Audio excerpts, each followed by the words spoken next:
Welcome to Alta High School. For this edition of High School Rewind, the Alta Hawks ready to kick off the 2016 season by hosting the Taylorsville Warriors. Thank you for joining us, everyone. Dane Stewart here to bring you today's live action from Alta High School. Let's start off with the Taylorsville Warriors. This is a 5A team coming over to play a 4A team. They return the leading rusher in 5A from last season, that being the freshman phenom Dane Letuala. The quarterback, started as a freshman last year, was the leading rusher in 5A by 500 yards. He had a fantastic freshman season. He also is the second leading passer returning this year in 5A, trailing only a Lehigh quarterback. Letuala had a fantastic freshman campaign. The question is whether he has enough talent around him to lead the Taylorsville Warriors to the playoffs this year. They have a few receivers that they expect to step up this season, and they return 3 starters on the offensive line to try to create some room for the sophomore phenom Letuala. As we switch now and introduce the Alta Hawks, this is a team that made it to the quarterfinals last year before losing to the eventual 4A state champion, the East Leopards, in the quarters, but they return a number of talent, including the state's leading rusher from 2015, that being Josh Davis. He rushed for over 2,000 yards last year and 26 touchdowns. What a junior season for Josh Davis. He returns here at Alta. So does Zach Engstrom, their second leading rusher and their leading receiver. In fact, they return over 90% of their receiving yards from last year are back on this year's Alta squad. The question, can they have a quarterback to get them the ball? Will Dana, his first year starting at varsity, he threw for over 5,000 yards and 47 touchdowns in 2 years as a JV starter. So it looks as though the Alta offense is in pretty good hands. The defense should be pretty good as well, with a few D1 offers on the defensive side of the ball for the Hawks. 5A and 4A ready to kick off here from Alta High. The leading rushers from both classifications on the field tonight as we get ready to send you to the field for tonight's opening kick from Alta High School.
Alta administration.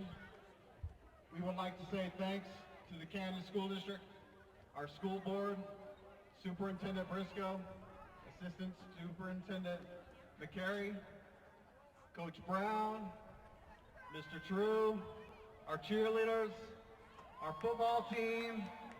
We've got championship field out here tonight, and it's courtesy of the Canyon School District. And we're going to be kicking it off tonight. So we're going to do a little red rubbing cutting ceremony, and I'm going to turn some time over to Superintendent Briscoe. So welcome, thanks for coming out tonight, and we're going to kick this field off right. Hey, who's ready for a little bit Friday Night Lights? Woo! How awesome is that? Look at the student center here. Woo!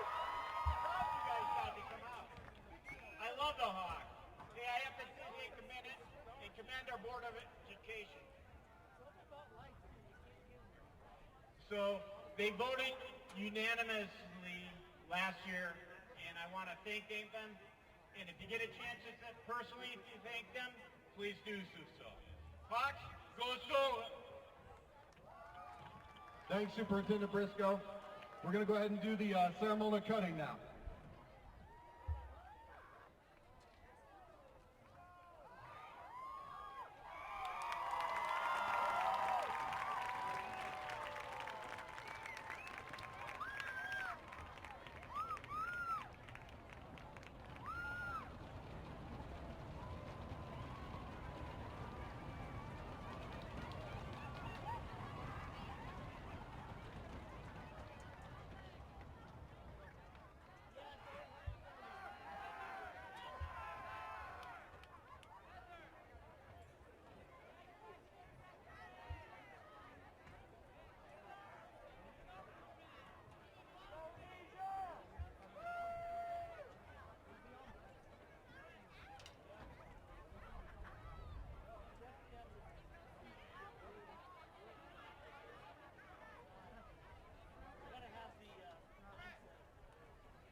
Well, if you had a hard time getting here right on time, you may have skipped dinner.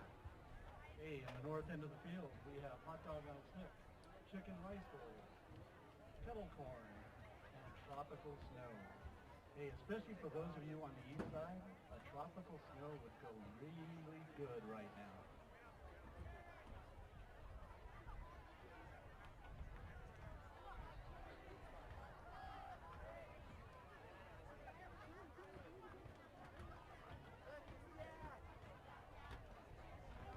It wouldn't be bad on the west side either.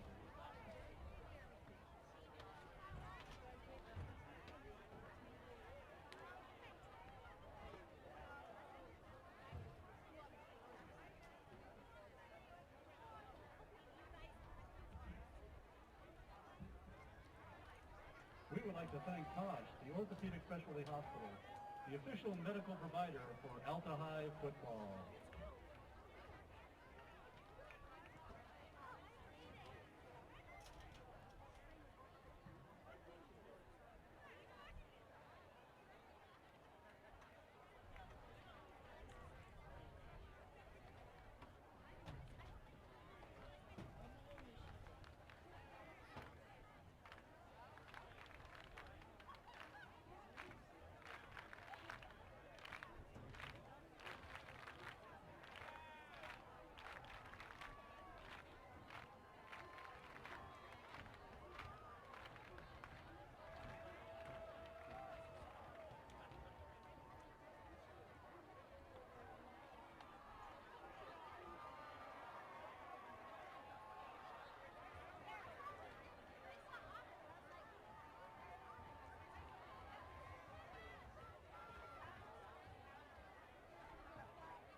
everybody stand for the presentation of the colors.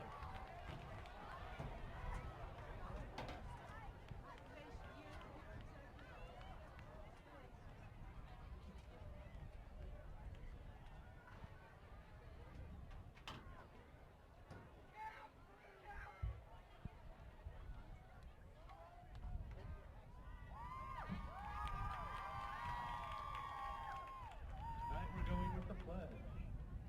I pledge allegiance to the flag of the United States of America and to the republic for which it stands, one nation, under God, indivisible, with liberty and justice for all.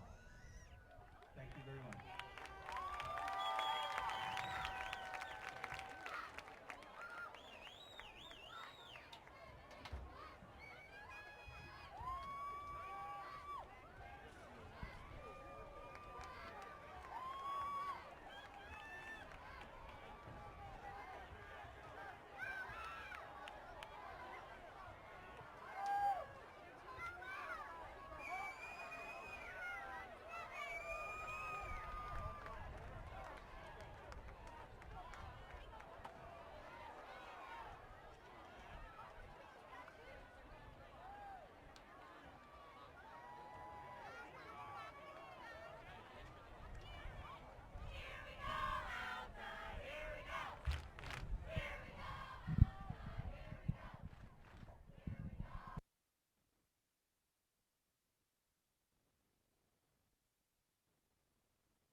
The teams lining up here for tonight's opening kickoff. The Taylorsville Warriors in the road gray uniforms. And to kick off the season will be the senior, Pastor James Lewis. From the 40 and back to return for the Alta Hawks, Josh Davis. We talked about him in our open, as well as the junior, London Rockwood. And the 2016 football season is underway as this kick sails out of bounds, an illegal procedure, and the Alta Hawks will not get a return. The offense will come out in good position. And an opportunity for the Hawks. We mentioned a new quarterback, Will Dana, the 6'1 junior for the Alta Hawks. We talked about he had a lot of success in the JV ranks, 2-year starter for the junior varsity. And he will start off in the pistol with Josh Davis, the senior, lined up behind him. 3 receivers to the bottom of the screen, and it is a screen thrown out quickly with Zach Engstrom. He's ahead for a pickup of 5 on the first down reception. A lot of athletes on the outside for Alta. You'll see that a lot. On second down, Dana under center. And it's a give to Davis, and nothing doing there. This Taylorsville defense there to drop him right at the line of scrimmage. Couple of Warriors in there, including Eddie Amu for Taylorsville. A good stop on one of the best backs in the state. 3rd and 5 on the opening drive for the Hawks. Dana again, pistol formation, looking to throw. Has to tuck it, able to evade the rush, trying to buy time, and he's going to be brought down right around the line of scrimmage. Nice job there by Dylan Apelu, the senior, to bring him down at the line, and a 4th down for Alta. Alta, one of the more dynamic offenses in the state last year in 4A, and a great job by this Taylorsville defense to send them 3 and out on their first drive of the season.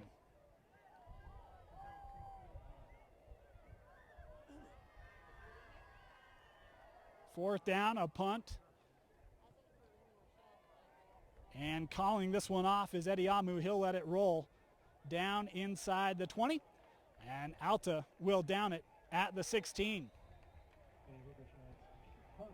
So now an opportunity to see the other leading rusher in the state last year in 5A in Dane Letuala, the 5'10", 215-pound quarterback, only a sophomore, ran for 1,700 yards in his freshman campaign, and this guy is probably the next real versatile dual threat quarterback in the state of Utah.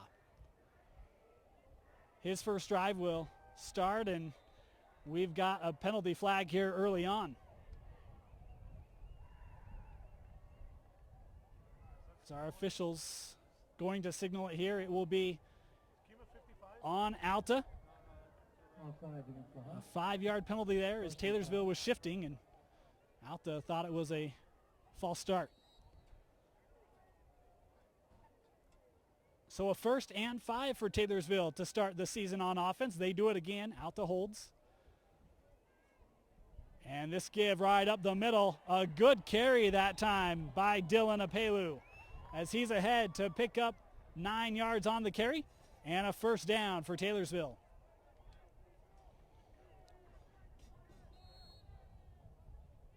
The Warriors lining up quickly here. 1st down. Again, nearly happened. Around the edge as Holo was able to get back. A carry here and a pickup of a couple yards for Taylorsville, and that was Letuala on the keeper. Both these teams showing here early. They're going to be quick pace, line up, and go as Letuala looks to the sideline for the play call on 2nd and 7.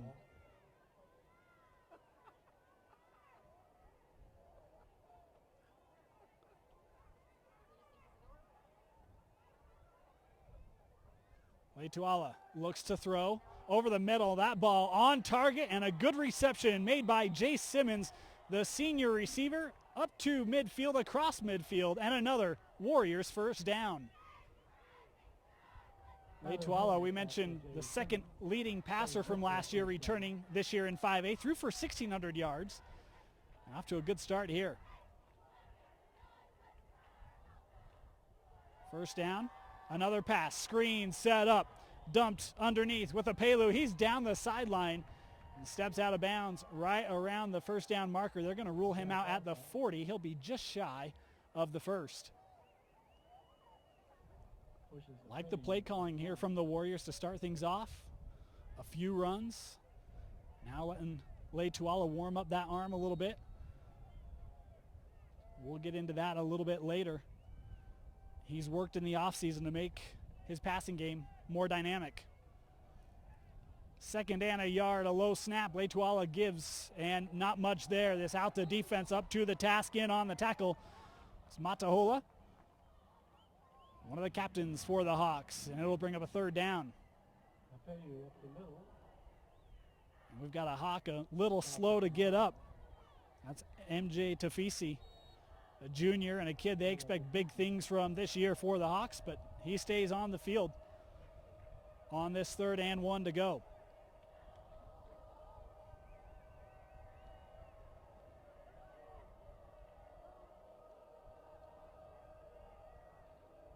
Letuala, designed run the entire way, turns up. Letuala able to find the hole, and he's ahead for a pickup of 7 yards. Another 1st down here for Taylorsville. Nice job that time following his blockers and able to slide just inside that tackle. Finding a seam, and Letuala, you see why he was so good last year for the Warriors. 1st down at the Alta 33. That snap a little low, but Letuala able to handle it. Up the sideline he goes before being pushed out of bounds by Alta's Afu, a junior, credited with the tackle there. So Letuala does a nice job following his pulling guard and picking up 6 yards on the carry.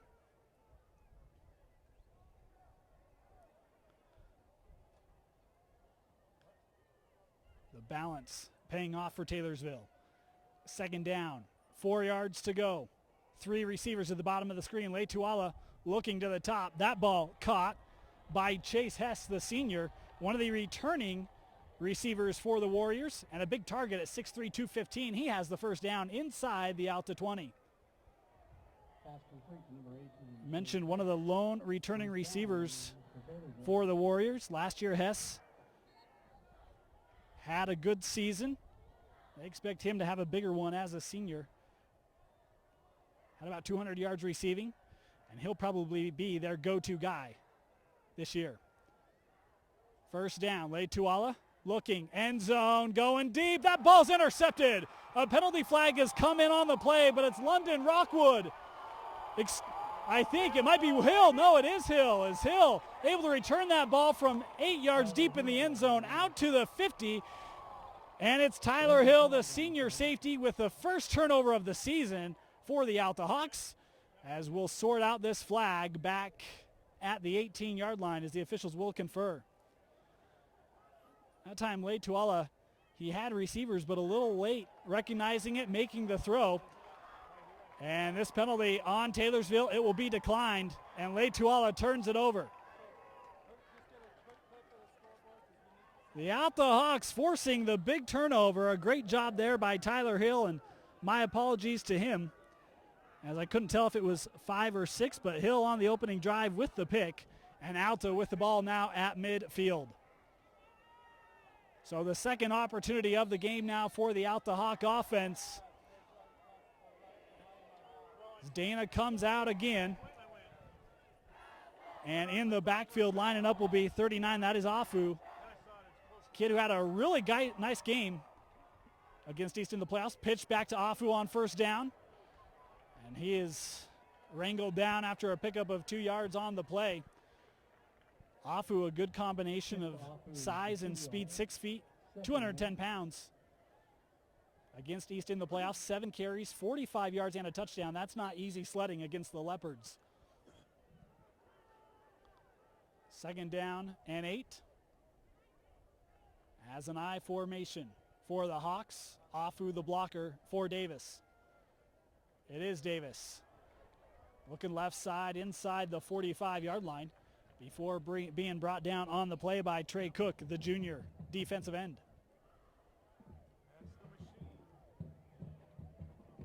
Gonna see a lot of that. Davis last year averaging about 8 yards a carry. Third down and 4. Again, a pistol formation for the Hawks. And Dana keeps it. Able to find some space. Dana able to get out of a tackle there to spin out of it inside the 30 is Will Dana with his first carry of the season, converting a 3rd and short. First and 10. Nice job there by Dana. We mentioned his throwing as JV. He can run it as well and adds another dimension here to Alta. First and 10 for the Hawks at the Taylorsville 30. Second drive of the game coming off the Hill interception, flared out to Afu, and he is brought down after basically no gain as Jay Simmons in on the tackle for Taylorsville. They'll give a yard to Afu on the reception, as now Engstrom will line up in the backfield. Second and 9, Davis coming across. They give it to him on the sweep.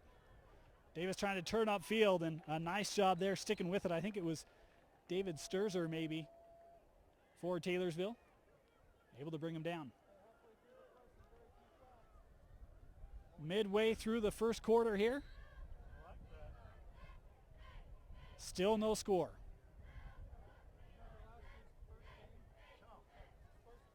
Five receiver set on 3rd and 6 for the Hawks. And a penalty flag has come in here. And an offsides on Taylorsville. That'll be a big call. It'll move the ball to a 3rd and 1 situation for Alta rather than 3rd and 6. And a much better situation here offensively for the Hawks at about the 21-yard line. And playbook now a lot of options for this Alta offense.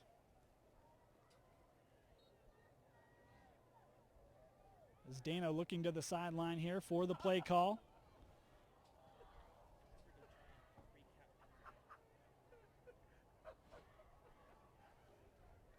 So again, after the offsides, 3rd and 1 for the Hawks. Again, 2-and-I formation. Davis in the backfield. Dana will give it to Afu. And the fullback bursts ahead, picking up 3 yards and the first down for the Hawks. Off up the middle for the first down. That's the kind of versatility you have on offense when you have a 2,000-yard rusher and All-Stater lining up in the backfield at number 20. Now Davis will split out. 1st and 10, 5 receiver set. Boy, pressure coming on Dana, and he's going to go down. Great job by that defensive front led by TJ Hazel, the senior, to sack Will Dana, a loss of 9 on the play. Great job by Taylorsville, just bursting through the middle of that line, and no prayer for Dana. He's tried to step aside, but a couple Warriors there. 2nd and long for Alta. Taylorsville showing blitz. They will come with it again. A screen set up to Davis, excuse me. Davis trying to evade Warriors inside the 20 and back to the original line of scrimmage, maybe a yard inside of that as we've got a Warrior down. That's Eddie Amu down for the Warriors. As Taylorsville will come out and look at Amu. I hope he's okay. And this is just the first game of the season. He is writhing in pain down there right around the 20.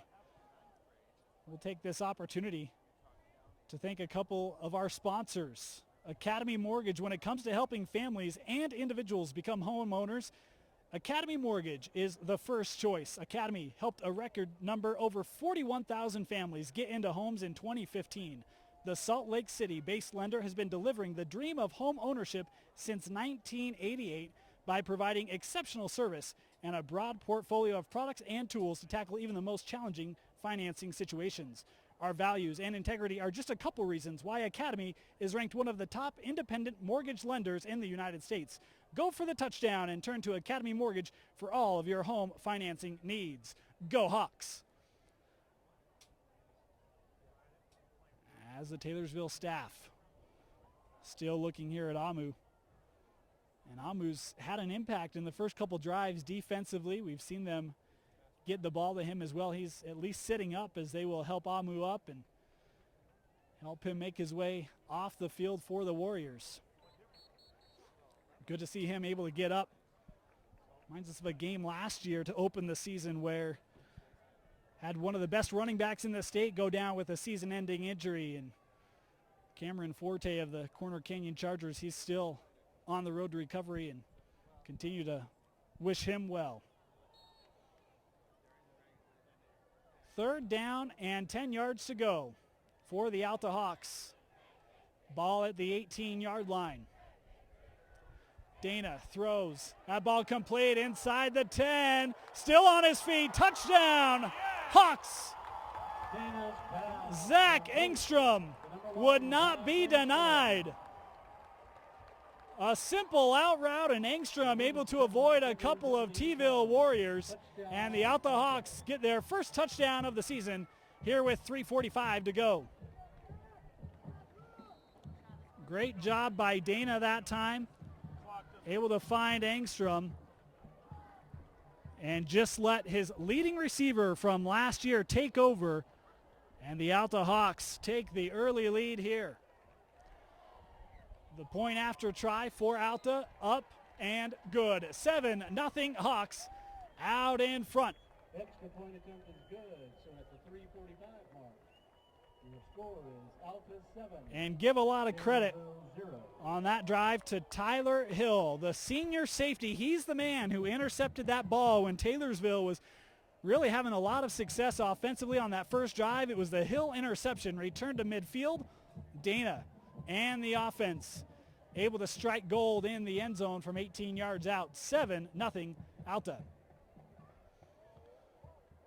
And a little concern for Taylorsville is Davis has been involved a little bit, but they've done a pretty good job containing the All-Stater in the first 9 minutes of action here.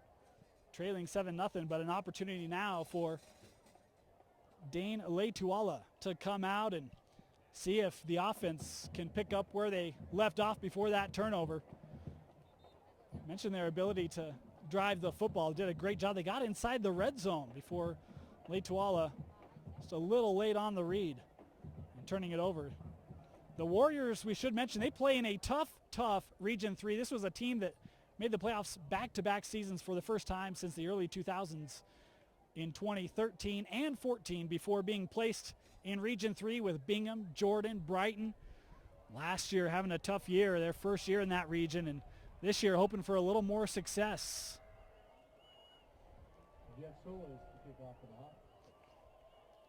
Solis to kick off for Alta. And this a low kick that will be fielded. Back by Amu. Gives a little shake, and he's up across the 20 to about the 22, 23 yard line.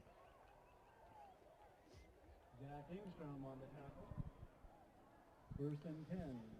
One of the things that Dane Lake Tuala worked on in the offseason was his accuracy. Last year we mentioned his success throwing the ball, but his completion percentage was only at 48%. Has a strong arm. They wanted him to be a little better with his accuracy, and on his first drive he certainly looked very impressive. Delivering the ball right to his receivers in stride. See if he can do it here on their second drive. First down at the 23, and Lake Tuala with the keep, trying to get around the edge, and he won't get it done. Matahola there to bring him down right at the line. Hola holds an offer from BYU, and a good example there of why. No game. Second. Hola, a 3-year starter for the Hawks defensively. Look for him to really do a nice job setting that edge on this Alta D. Second and 10. Lake Tuala will throw. And that ball nearly intercepted. He wanted to go deep with Simmons, and instead it was Hill reading the eyes and breaking it up. Third down. Boy, great start to this game for the safety. Tyler Hill. That's a kid that's also a 3-year starter on this Alta defense. Having a good season opening game in his senior campaign. Alta has had some great safeties over recent seasons. And Hill the next in line. Third and 10. Lake Tuala gonna keep it, trying to follow his blocker, and Lake Tuala brought down right at the 30. Again, it's Hola in there to help bring him down. Lake Tuala picks up 7. It won't be enough. And a fourth down here for Taylorsville. So a good response here from this Alta defense.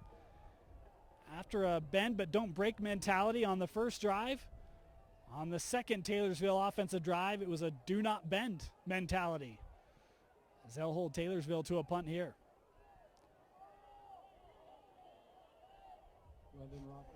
Fourth and 3, Rockwood and Davis back for this punt for the Hawks, and a timeout taken by Alta.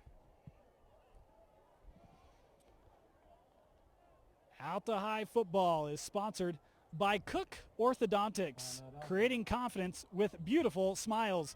Visit Cook Orthodontics at the corner of 10th East and 114th South wearing an Alta High t-shirt and receive $500 off of your new orthodontic treatment.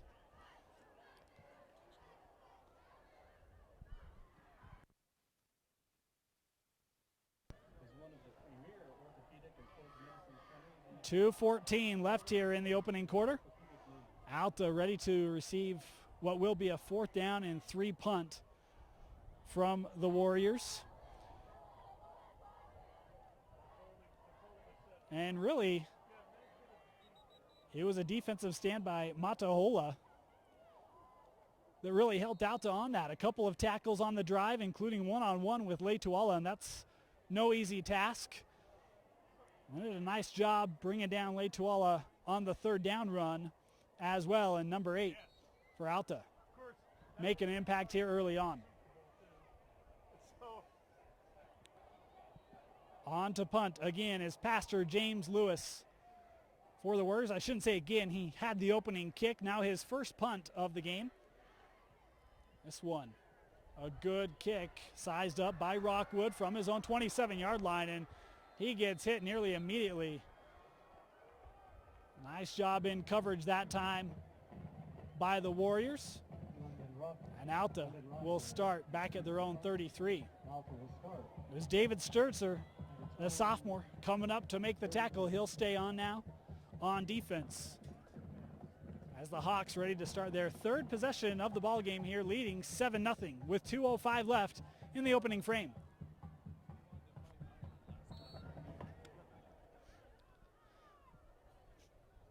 Back to the pistol formation. Dana scanning, looking deep, has a man, that ball caught and pushed down / out of bounds. A big reception to London Rockwood for the Alta Hawks. And Love dialing it up there on first down. Rockwood with the big reception. And that's the Alta offense that they expected to see this season.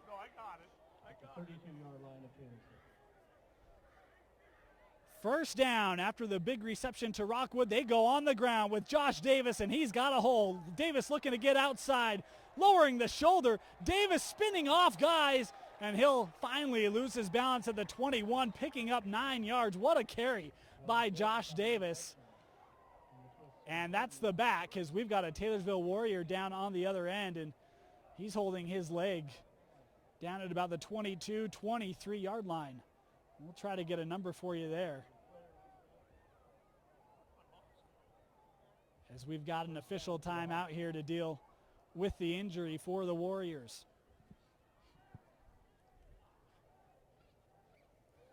And Taylorsville, this was a team that their coaches thought would be pretty good if they could stay healthy. And we've had a couple, well, we had one player get dinged a little earlier. Amu, he's made it back. This one didn't quite look as good. Still trying to get a number. It might be Trey Cook, but we'll make sure to update that as soon as we can see the uniform completely. They are looking at that left leg. Didn't see the injury. It was on the backside of the play. He was down immediately and was holding that leg as Taylorsville defense will run over to the sideline to get some additional coaching here. Speaking of the Taylorsville coaches, interesting offseason for Taylorsville, as their head coach, Rod Wells, been there for a couple seasons. He had some off-season surgery, and in the process had some complications. He wasn't able to come back, and the district wouldn't allow him to be involved in coaching. And so Paula Vaiatu'u actually was named a co-head coach so that Taylorsville would not lose their continuity over the offseason. And Wells and Vaiatu'u are co-head coaches this season, as it was Trey Cook. He was able to be helped off the field, did not put any weight on that left leg. And you hope that he'll be okay. 1st and 10, pistol formation, as Russell comes across the formation in motion. They're going deep with Davis, and that ball nearly intercepted. A great play defensively made by Taylorsville, as right with Davis, I think, was Chase Hess, the senior. We talked about his ability offensively. Looks to be their leading receiver. Great play defensively there. 2nd and 10. Engstrom gets the carry, looking left side, turns in. Engstrom seeing all black, and he's in. No, yes he is. Touchdown, and he actually lost the ball. I got confused there. It was Jaden Russell, the senior, that came up with it. I'm not sure if Engstrom lost it before the end zone and Russell recovered it. Either way, Alta has possession in the end zone. It's a touchdown for the Hawks.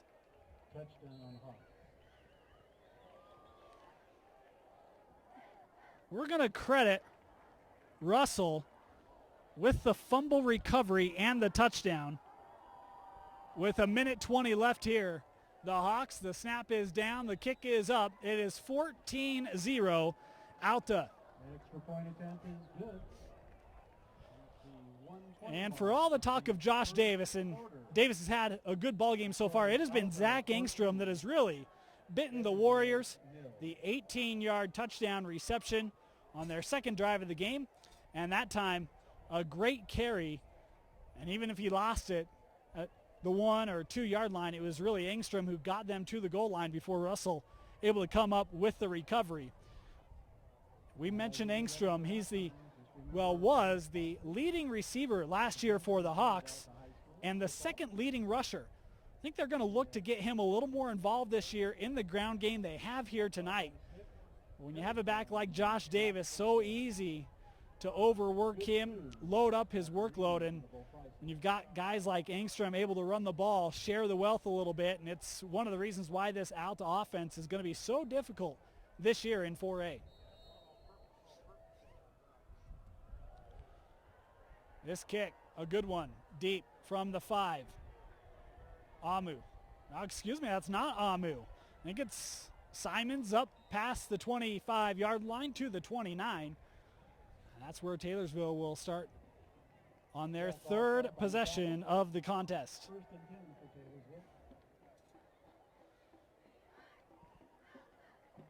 The Alta defense, a great job on the last series.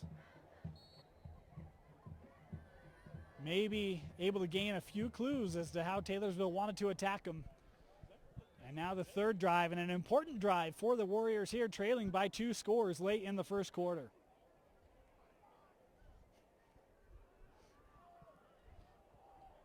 First down for Dane Letuala. Looking to throw, and that ball nearly intercepted. Boy, he was looking on the slant, and Mitch Medina read it beautifully, broke it up, and nearly got help from Hola on the interception as that ball falls to the turf. Medina, a quality linebacker for the Hawks, had a great year last year. Led the team in tackles, and had a fantastic season. Looking for him to really anchor that second level of the Hawk defense. Just a junior, Mitch Medina.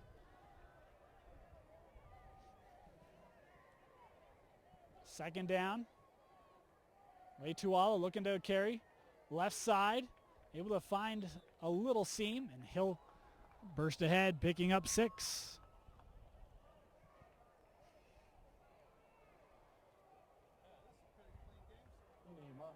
Nice patience that time by the quarterback, able to wait for that hole to develop. And if you're Taylorsville, you're hoping that maybe opens up the passing game here a little bit. Third down and 4. Letuala gonna run. Lot of space, and boy, what a great job coming off the block and making the tackle.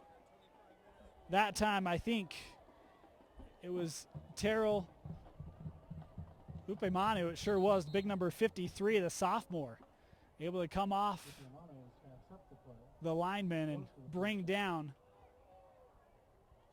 Letuala. They're going to give him a first down. Boy, I thought he was short. But no, that ball just across the yard marker, and a first down for Taylorsville. That's our clock down to 10 seconds here. It's running. Don't know if Taylorsville will get this one off. Letuala in the shotgun. He will just beat the horn as this give right up the middle. All sorts of space for Jeremiah, the senior, across the 50 to the 48-yard line, and that's how the first quarter will expire. The Alta Hawks able to net 14 points, a pair of touchdowns, thanks to Zach Engstrom, and the Hawks with a 14-0 lead after the first quarter.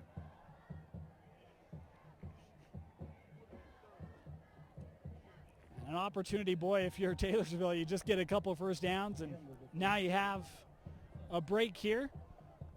Look at it as a free timeout, an opportunity to regroup the offense. It's starting to pick up a little bit of steam, a little bit of momentum. Nice job getting some other guys involved, in Jeremiah, a senior. A big back for Taylorsville. Some good speed there out of the backfield, and maybe one of the kids who can give this Alta defense a different look. We mentioned Letuala, and his work on improving his accuracy in the offseason. And on that first drive, it looked like it. But a couple of really good reads by this Alta defense, and Leituala is seeing a few drop to the turf. And boy, maybe that first interception has gotten into his head a little bit after such a great first drive. Completions have trended down a little bit. Second quarter, clear the mind a little bit and try to attack it fresh. Has come out again in the backfield will be big number 40 for the Warriors, Jeremiah.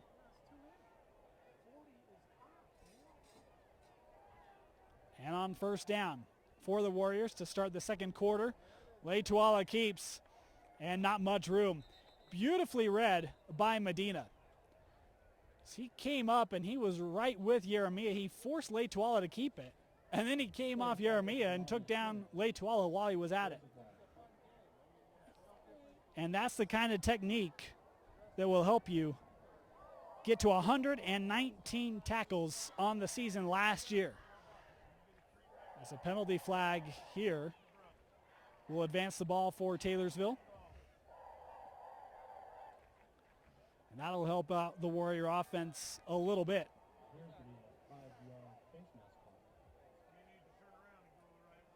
It will give Taylorsville a first down and short. 1st and 4. The ever so common 1st and 4 for the Warriors.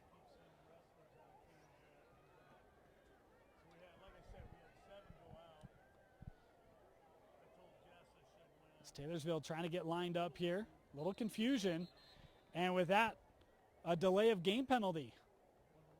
Mentioned the confusion, had a number of backs looking to the coaches trying to figure out what they were calling, and that advantage that Taylorsville just picked up by the Alta defense essentially negated, as now a 1st and 9 coming up for the Warriors.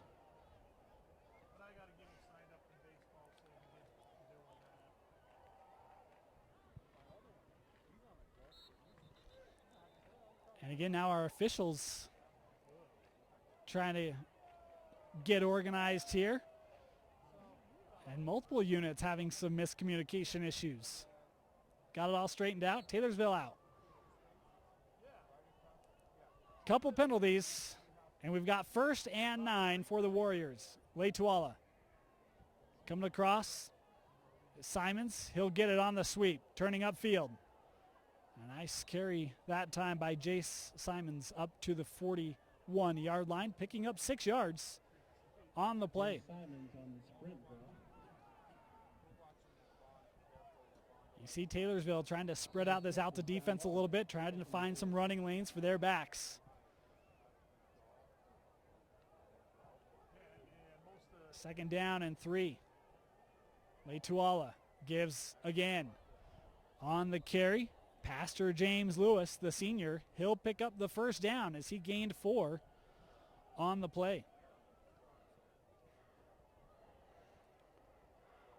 You see Taylorsville, some depth out of the backfield between Pastor James Lewis,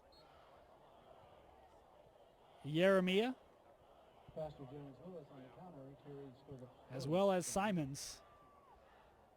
First down to the ground. Pastor James Lewis nowhere to go, and that was Hola again coming up with the tackle. This one right behind the line of scrimmage, and it's a loss of 2 on the play.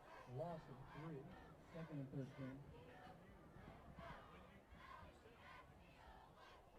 Nice burst by Hola on the play. Able to get back there and drop Pastor James Lewis. At some point, Taylorsville going to have to go back to the air. And here on 2nd and 12, you wonder if it's now or if they'll stay on the ground. 3 receivers to the bottom of the screen for Leituala. Pressure coming around the edge. Leituala gets it away. That ball caught inside the 30, tackled immediately by Rockwood. Great play by the corner. But a nice job by Simons, able to make the reception. And he'll make it a 3rd and 2 for Taylorsville. Been a good drive for the Warriors. After a great opening drive, they got inside the red zone. This one now down to the 29 as they're approaching it again. Late addition, and we've got a timeout here taken by Alta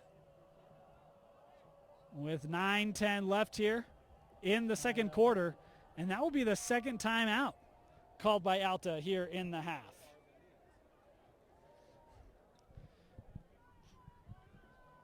As another opportunity here to thank our sponsors, Rocky Mountain Foot and Ankle, trusted podiatrist serving Draper and Murray, also providing services in Sandy and Salt Lake City. Your feet are the foundation of your body. When you are experiencing problems with or pain in your feet, it affects your well-being.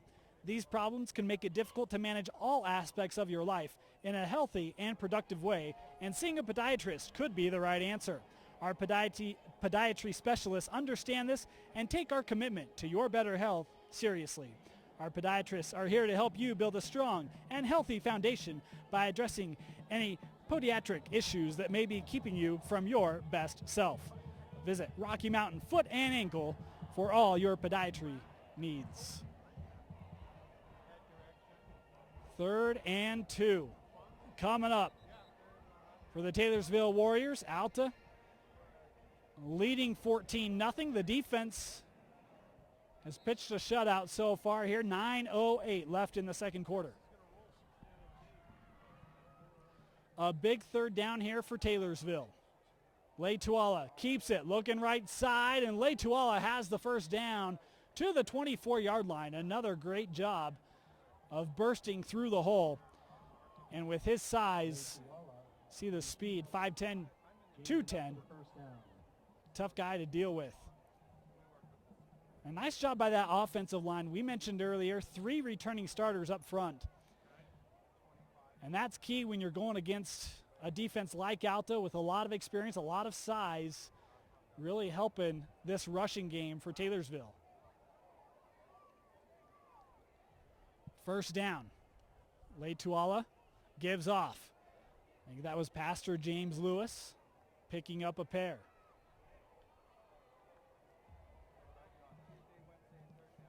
On the counter, a gain of 2 yards. Second down and 8 coming up here for Taylorsville. Looking for their first touchdown of the season. This is a team that they can score the ball. They hung with a bunch of teams last season. The defense gave them some problems last year. That remains to be answered in this contest. 2nd and 8. Pastor James Lewis again. This time looking left side and being brought down by Tuuafu.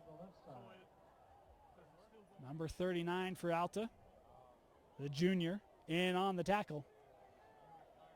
But a good carry there for Pastor James Lewis, as it will bring up a 3rd down and short here for Taylorsville as we approach 7.5 minutes left here in the opening half.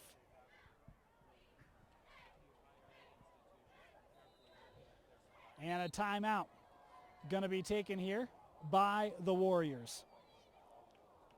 We'll continue on that thought that we started to go down. The Taylorsville defense last year in their wins, they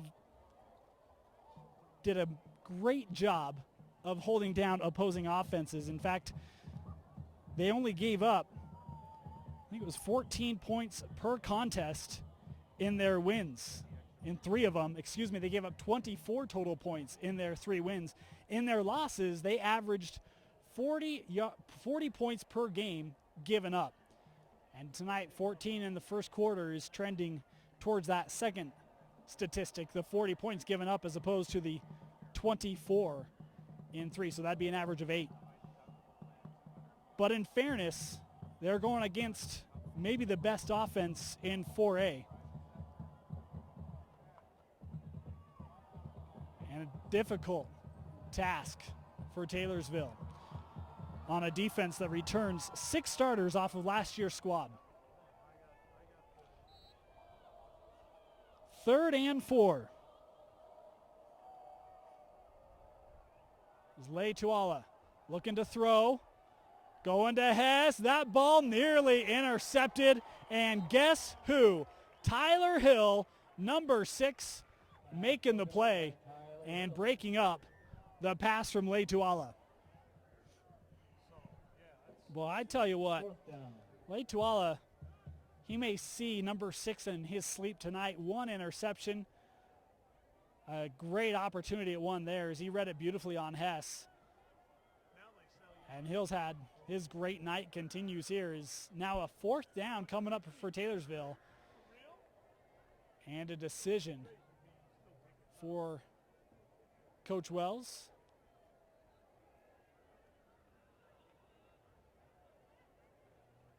As now we're looking like, actually had a flag on the play. I didn't see one on the field, an ineligible man. Downfield on Taylorsville. Would expect this call to be declined as our official looking to Alta, trying to understand what they want to do. It looks like they're going to take the penalty. So we'll replay 3rd down. And maybe a break there for Taylorsville. I'm kind of surprised they didn't just decline that and bring up the 4th down, but it'll be 3rd and 9 for Taylorsville. 3rd and 9. So after the ineligible man, downfield, 3rd and 9. Pressure coming on Lay Tuala. Gets it away, looking end zone.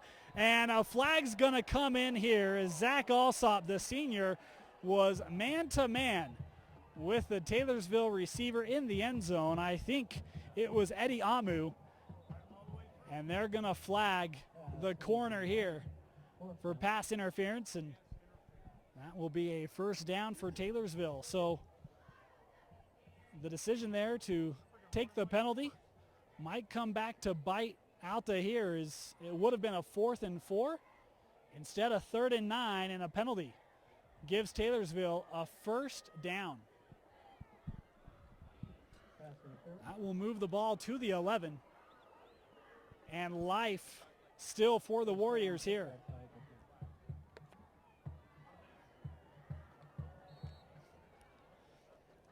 A 1st down after the pass interference.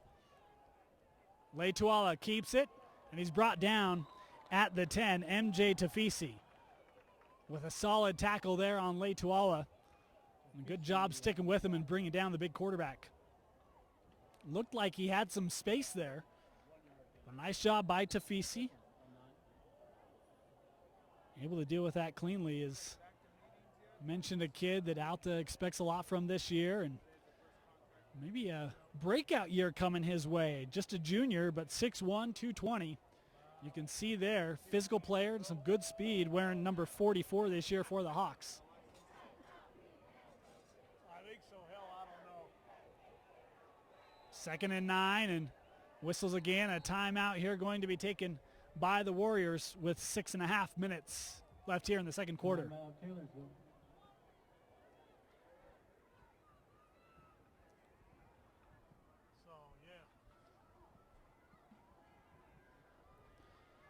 Talking about some of these Taylorsville running backs. We mentioned a number of options out of the backfield. And when you look at a guy like Pastor James Lewis, he's the kind of guy with his speed, going to run around you. We've seen that already. A bit of a burst back. Meanwhile, a guy like Dylan Opelu, who we saw early on, maybe the more physical kind of back. And I would say Jeremiah, maybe a nice combination of the two, the ability to lower the shoulder, take on some contact, but has shown some speed in the open field as well. And then Jay Simons, a bit of a speed guy as well, as they've tried to get him on the perimeter. A lot of options for Taylorsville out of the backfield. And Lay Tuala had the throw to the end zone, drawing the pass interference. Again, we can see if that arm can be refined a little more, this Taylorsville offense could really do some things in Region 3.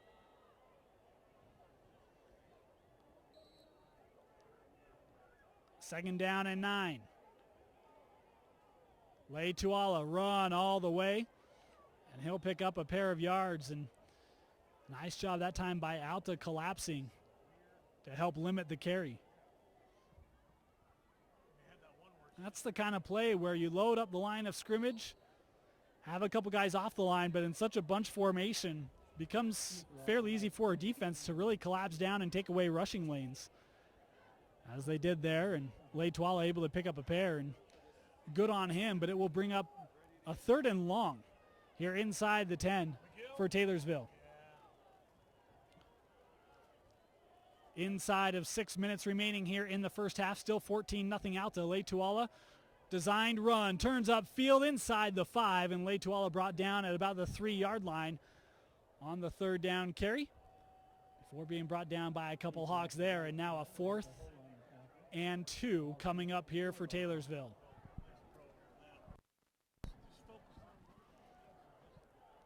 The offense staying on the field here. 4th down for Taylorsville.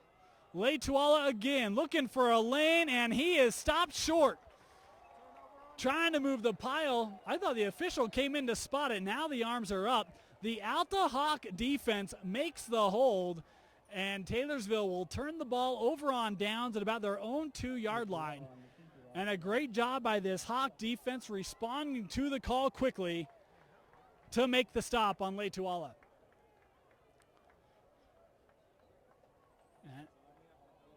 And it's that same kind of formation where a heavy run formation trying to muscle through this Alta defense. They end up picking up a yard, but they needed 2. And the Hawks offense comes out on their own 2-yard line. Give a lot of credit to this Hawks defense. Again, that pass interference call, you thought maybe that would down the spirits a little bit and give Taylorsville a bit of a oomph to help them get in the end zone, but the defense on 4th and 2 makes the stop for Alta. And the play clock running right now.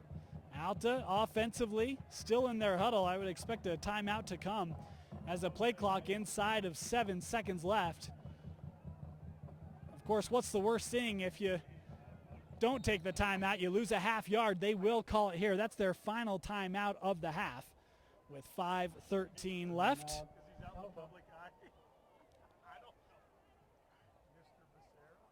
You know, and even though Taylorsville did not score on that drive, they held the ball for that and for all of this second quarter, and they even had it to end the first quarter. If you think back to it, that is a lot of possession time. Unfortunately, it doesn't translate to anything on the scoreboard for the Warriors, but if nothing else, it keeps the Alta offense off the field, and it's probably a good thing for Taylorsville, given that the last 2 drives Alta was able to find some sustained success. Speaking of that Alta offense, when we talk about having to replace Dana, all the receivers back. This is a team that threw for about 2,700 yards last year, and about 150 of those yards do not return this season. So well over 90% of their total receiving yards from last year are back this year. And couple that with the best back in the state. Look out. First down. After the turnover on downs, they go on the ground with the big fullback Afu. He's able to pick up 2 yards of breathing room for this Alta offense.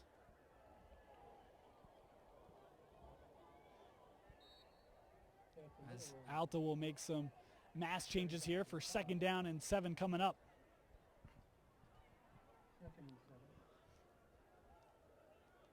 On 2nd down, Dana looking to throw the out, and that ball a little off target, looking the way of Engstrom. And sticking with them stride for stride was Chase Hess for the Warriors.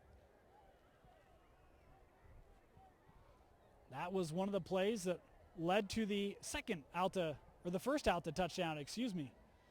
That Engstrom out. 3rd down and 7. Will Dana. Again, will look to throw.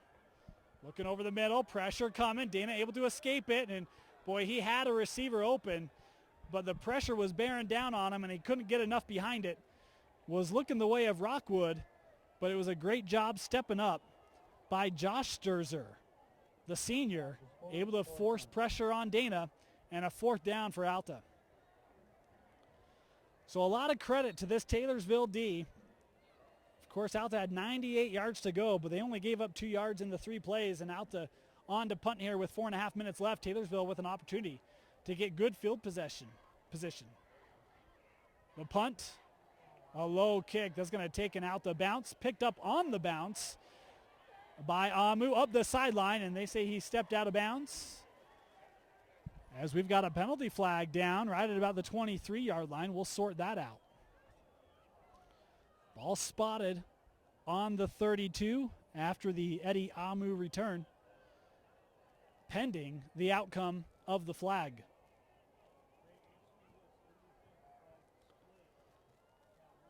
And given its location, this might be on Taylorsville, though we'll wait for the white hat to make the official announcement for us. Amu, the guy who returned that kick, also a starter on defense. He led the team last year with 4 interceptions. Apelu and Wilson had 3 apiece, and it is a block in the back on the Warriors. So they'll mark off 10 yards from the end of the return. Taylorsville will come out on the Alta 42-yard line. And after giving up 14 points in the first quarter, they still find themselves trailing here by 14. 14-0. If they can get points here, boy, Taylorsville would escape a half that did not necessarily go their way. After the block in the back penalty, first down. And it's Pastor James Lewis finding the seam, and he takes it inside the 25, down to the 23. We talked about he's a guy who's going to run around, use his speed. He does there. A big gain for Pastor James Lewis. And that Taylorsville running game, they're sticking with it. Reminds me of a famous movie line, of course, just like Novocaine. Give it time, it always works. And that time it picked up a good chunk of yards, though that's just one play. You need consistency to get to the end zone. Leituala and Pastor James Lewis, the back. First down. Leituala keeps it, looking to get outside, able to get some space, and a good job on the tackle in the open field by London Rockwood, as he may have been the last man in the way. Leituala did a nice job of using his line to create that outer edge. The linebacker came up to try to force the edge inside, and Leituala able to give a little step, and then around he went and ended up picking up 5 yards on the carry. We mentioned this offensive line and the key behind it. Good test here by Alta when you figure they got to go up against the Brightons and the Binghams. Physical teams up there in Region 3. Second down and 5. Leituala again on the keep, and Hola had that one sized up the entire time. A nice job. That's what an outside linebacker does, forces it inside, able to bring him down.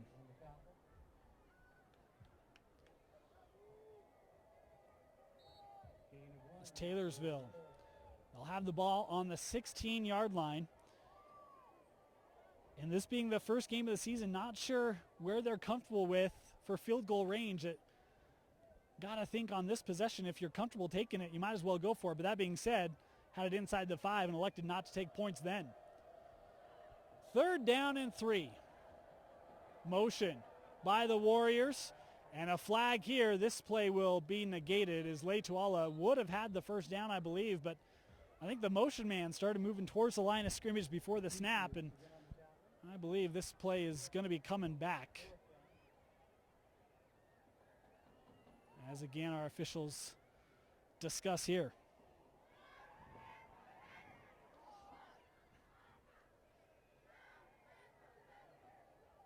And the linesman actually, or our referee, excuse me, actually, oh, there we go, pointing towards Taylorsville. I think he was pointing towards Alta, and I was a little surprised there.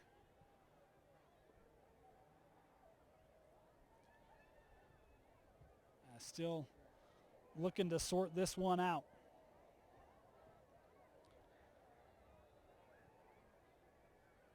So it will be a penalty on Taylorsville. Third down and 8 coming up.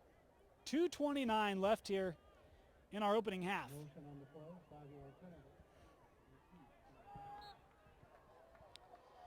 It was illegal motion.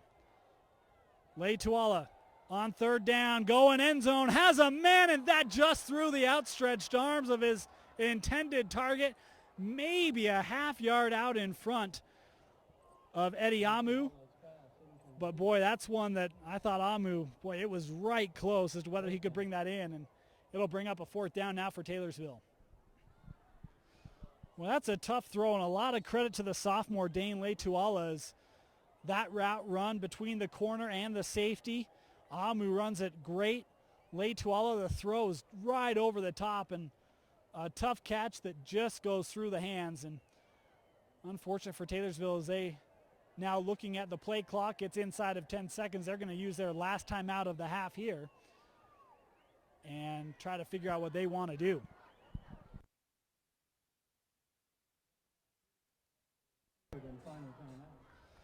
These two teams, not their first meeting. They've met before. Since 1980, 12 meetings. The Hawks lead the series 9-3.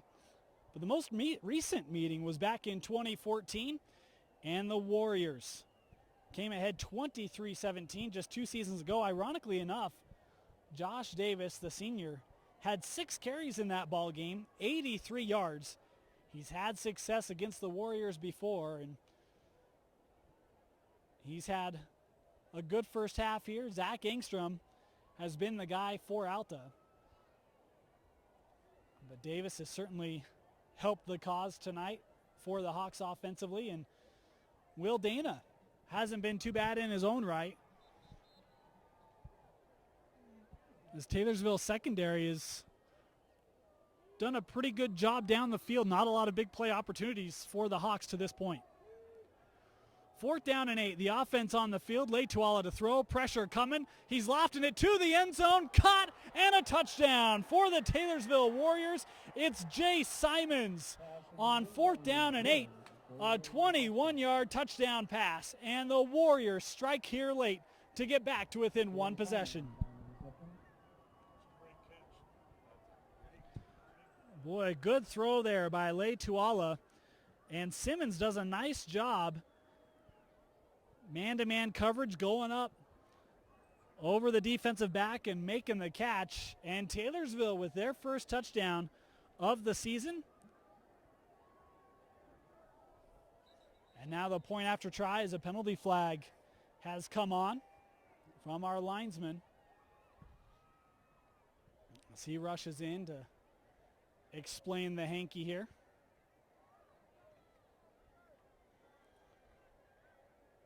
And we've got an Alta penalty lining up offsides in high school. A little unique, one of those where once you cross, it's a flag. You don't have to wait for the snap, can't get back. We'll retry here from the 10. That kick up, good, and through. 2:13 left. The Warriors on the board, striking here late, and it's 14-7. Boy, and you think back to that, all set up off of the punt. Taylorsville on the 4th and 2 from the 3. They didn't get it. And that defense holds. We talked about a nice job by that Taylorsville defense not giving up and throwing in the towel. They kept Alta to just a couple yards, forced the punt, a short punt, and even a penalty on the return. And Taylorsville able to overcome it. And it was the big run by Pastor James Lewis, able to take the ball inside the 25, and then 4th and 8, an impressive throw by Dane Letuala after he had just missed one a play earlier. Showing off that arm, we mentioned it. Certainly has strength to it. Distance not an issue for Letuala, and that accuracy, boy, that 4th down throw was on the money, and Simons makes a great play, the senior, for his first touchdown reception of the season.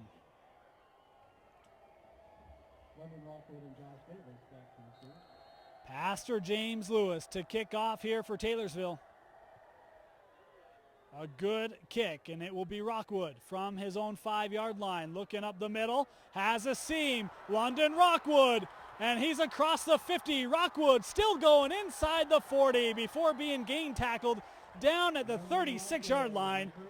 And boy, I actually thought Rockwood could have turned that outside. He stayed in, and a great return there by the junior. Mentioned maybe that outside seam if I thought that the kicker was locked up, and had he gone to the left, maybe was gone.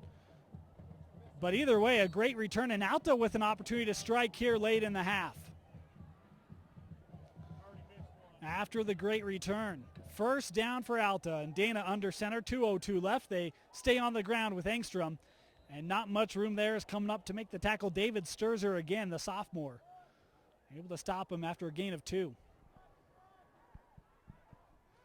The Sturzers, Josh and David, both having impacts for Taylorsville here early. On second down, Dana again on the ground with Engstrom. And again, he'll pick up 2 yards, maybe 3, before being taken down. And coming up with the tackle on that play for Taylorsville was Tima Mongalonga, excuse me. It's Polly names. It's my first game of the year, too. Pistol formation for Will Dana. And boy, an easy route ran that time right at the sticks. Turnaround, catch the ball by Hayden Harrison. And Harrison has the first down for Alta to the 25-yard line. Harrison, one of those returning receivers off of last year's squad. And a good one at 6'1", 180. Clock inside of 1:15 to play here in the first half. 14-7. Dana looking to throw. And a quick hitch to London Rockwood as he picks up 5 yards on the play. Inside of 1 minute to go. Clock is running. And no timeouts for Alta either. A note here is can only stop the clock through the course of the game. They cannot call a timeout. 2nd and 5 is the clock inside 40 seconds. Flared out to Davis in the flat. Davis out of bounds after picking up the first down to the 14-yard line. And with that, the clock will stop at 34.9. Mentioned Davis, the second leading receiver on this squad last year, had over 500 yards receiving.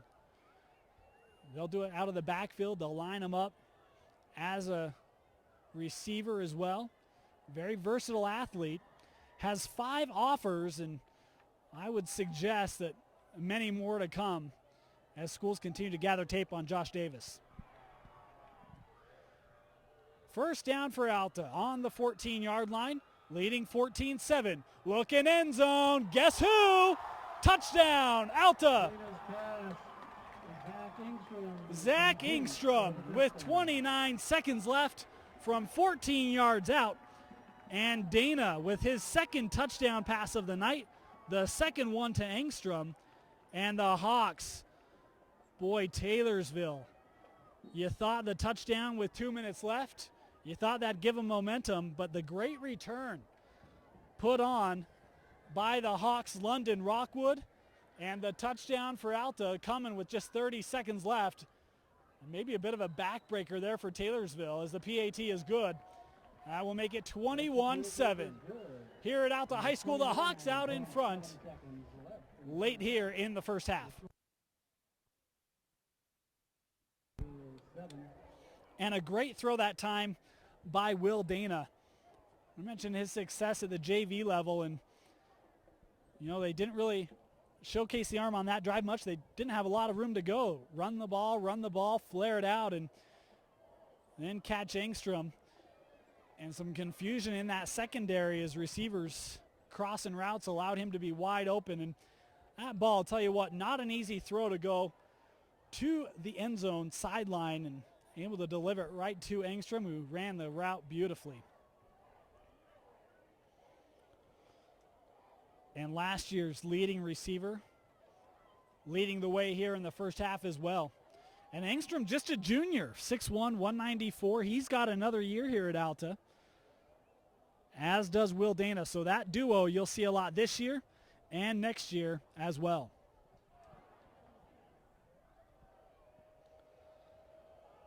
Solis will kick here from the 40. Also a member of the Alta soccer team, by the way. As this kick angled, and it will just go out of bounds. Boy, I thought that was going to die right on the sideline. I think Amu may have been blowing it out of bounds, and it eventually did bounce out.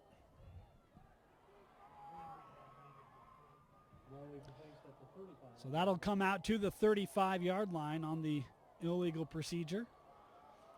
29 seconds left, and maybe an opportunity here for Tuala to showcase that arm. We'll see if they go deep or if they just elect to head to the locker room. And they actually look like they're going to option for Alta to re-kick here. They want to give Amu an opportunity at some fireworks, and just like Rockwood did for Alta, maybe he can give this Taylorsville offense a bit of a spark, give them some good field position here late in the half.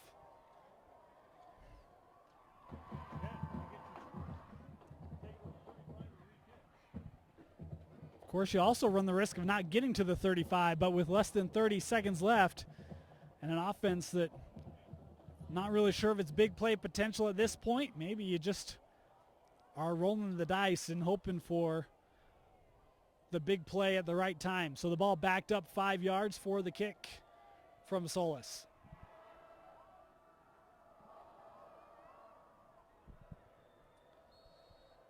Solis on the re-kick here.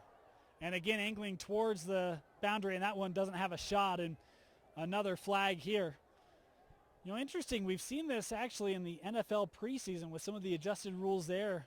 Kickers angling towards sidelines and trying to just keep it in. And we've seen Solis try it a couple times here. And the first one, boy, that one was close. I thought it had a good chance to stay in. That second one, no chance. And I think now they'll switch kickers and maybe try a different plan as they're now backed up to the 30. We'll try again. I guess if you keep moving them back, maybe eventually they'll kick from the 5, and that's one way to gain good field position. At some point, I think you just kick this off and take your chances on tackling Amu. We'll see if they do here.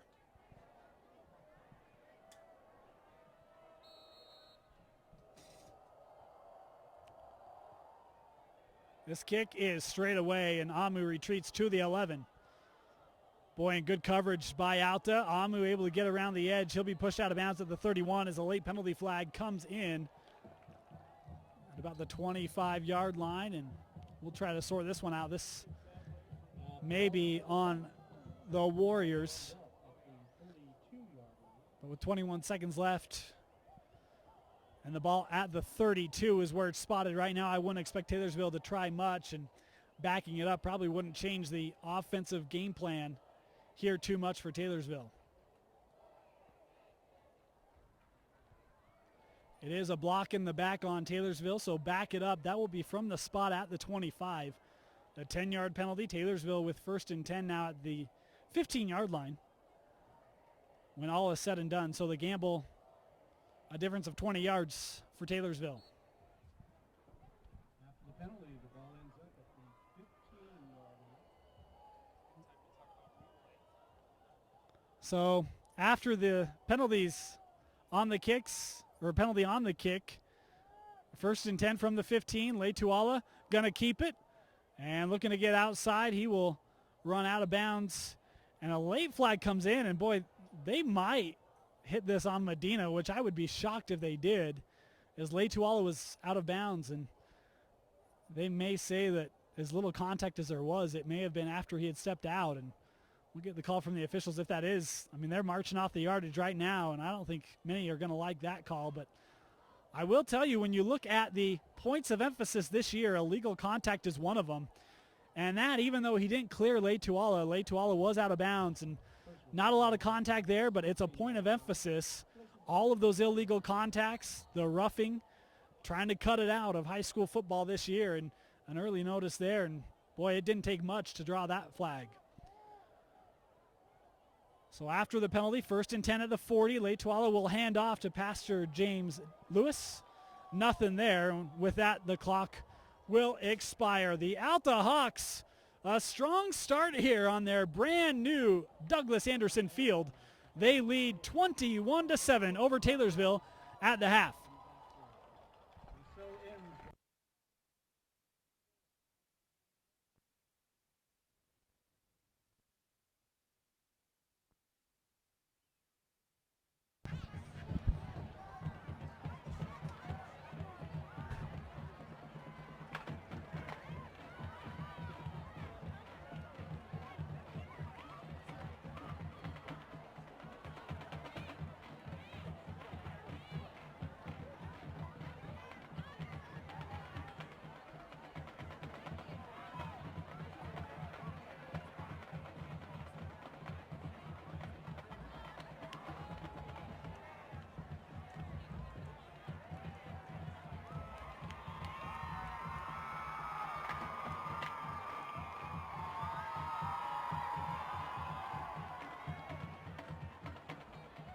Please welcome the 2016-2017 Alta High LaSalle. The drill team is coached by Keisha Flint, Brianna Gilbert, and Lauren Pierce. This year's officers are Captain Kirsten Larson, Dance Captain Kaylee Stevenson, and Kaylee Young. Historians are Abby Hayborn and Melanie McCrane. Secretaries are Geraldine Hargrove and Cora Brenniger. And the costume chair is David Jensen. Tonight, LaSalle will be filming their column routine, Fire, choreographed by Matt Della. Let's hear it with the Alta High drill team.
Your Alta High LaSalle.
And now the top 5 plays of the week.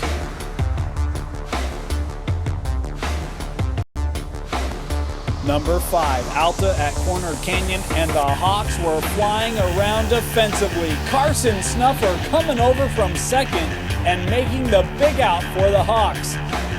Also in this one, Corner Canyon, another opportunity, a charged hit to right, and it's Madeline Barker tracking this one and making the sliding catch right at the line. The Hawks defense covered well in this one.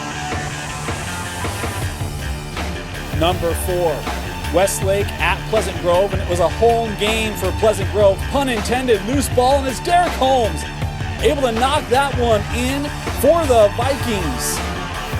Set up from his teammate and finishing it off, and then later, a bit of a run over to Holmes, controls it, and fires right past the goal. Derek Holmes with a pair of goals in this game to help the Vikings get past Westlake 4-2.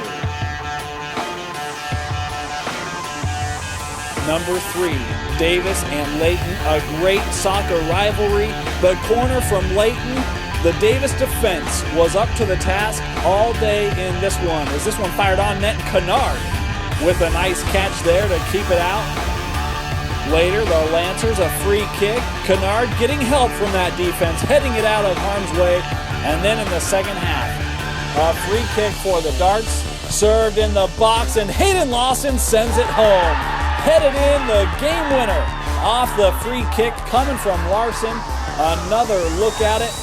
Lawson unmarked, and that's the ball game. The Darts get the win 1-0 over Layton. Number 2, softball, Hunter at Juan Diego, and a flat-out blast. Kamari Toya with an absolute rocket. Heads up in Draper. This one has still not come down. As Toya around the bases, her team there to celebrate with her. Another look at the absolute bomb. The Wolverines all over Juan Diego, 11-1.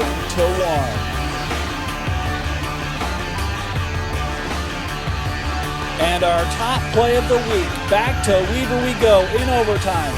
Gladwell takes the free kick. Farron touches to Morris off the crossbar, and then Eric Morris finishing off the play. On his 16th birthday, the golden goal for Morris lifts Weaver past Mountain Crest in overtime, 2-1. Happy birthday, Eric. And those are your top 5 plays of the week. And now the top 5 plays of the week.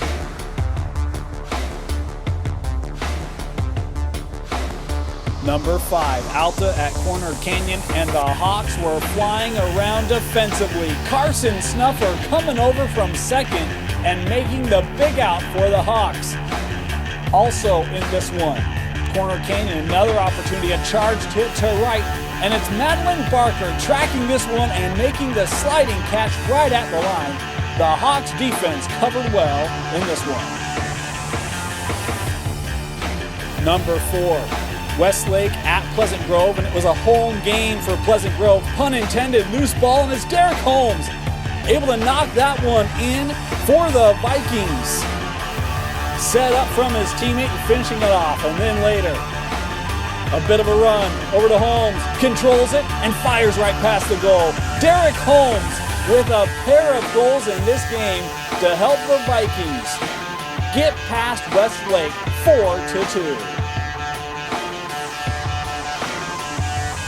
Number 3, Davis and Layton, a great soccer rivalry.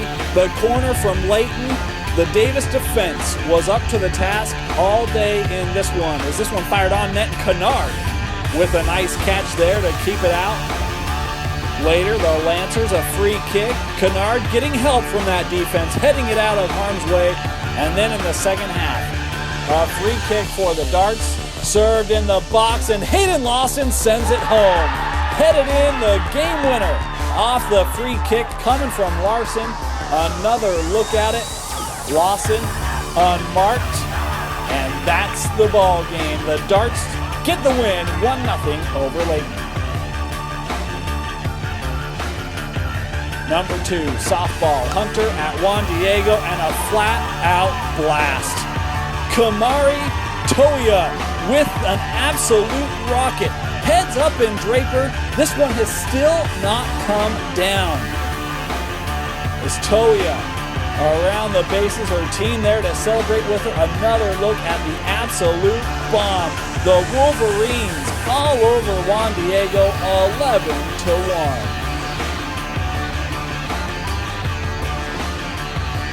And our top play of the week, back to Weber we go in overtime. Gladwell takes the free kick. Farron touches to Morris off the crossbar, and then Eric Morris finishing off the play. On his 16th birthday, the golden goal for Morris lifts Weber past Mountain Crest in overtime, 2-1. Happy birthday, Eric. And those are your top 5 plays of the week.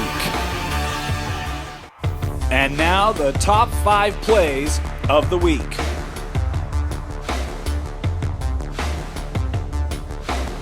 Number 5, Alta at Corner Canyon, and the Hawks were flying around defensively. Carson Snuffer coming over from second and making the big out for the Hawks.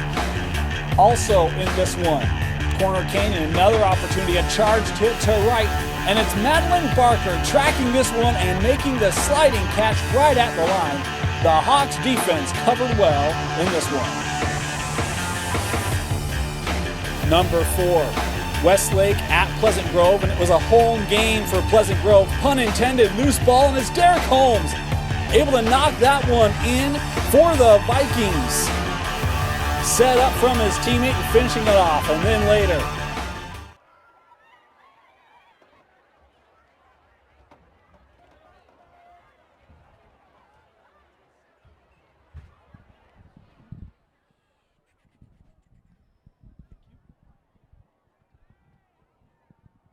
We'd like to extend a special welcome to the class of 1996, holding their reunion this weekend. We know we have several in attendance. You were nervous. You didn't think I was going to be back. I just had it ready for you. I like that. Have you taught at this school the whole time? So you know the class of 96 that's having their 20-year reunion? Yep.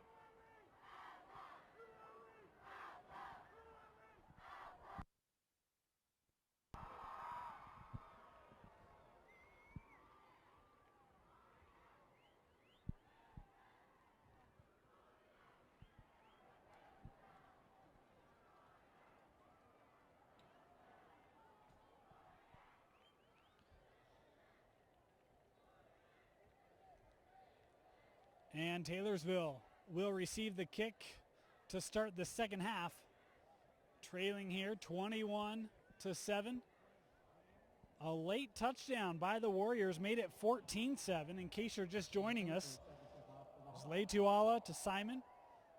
And then Alta had a great return and a touchdown with 30 seconds left to get to our current score as this kick dies back at the 5 and no return available for Taylorsville as Simons has to eat it.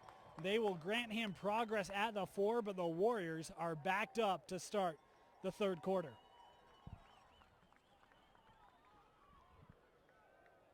And so the kicking strategy paying off here to start the second half. It was something Alta struggled with late in that first half. A couple kicks that tried to go directional, went out of bounds, and it didn't bite them.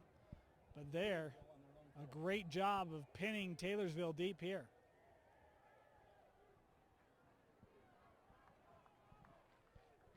So the Warriors to start on their own 4-yard line, first down. Leituala hands off. Pastor James Lewis looking up that left side, able to burst ahead to the 11, able to pick up 7 yards. Nice carry there by Lewis. He had that big run of 20-plus yards late in that first half. It set up the lone Taylorsville score. And he really came alive in that second quarter. Look for them to continue to get him the rock. A combination of him and Leituala probably going to be a lot of the Taylorsville offense here in the second half.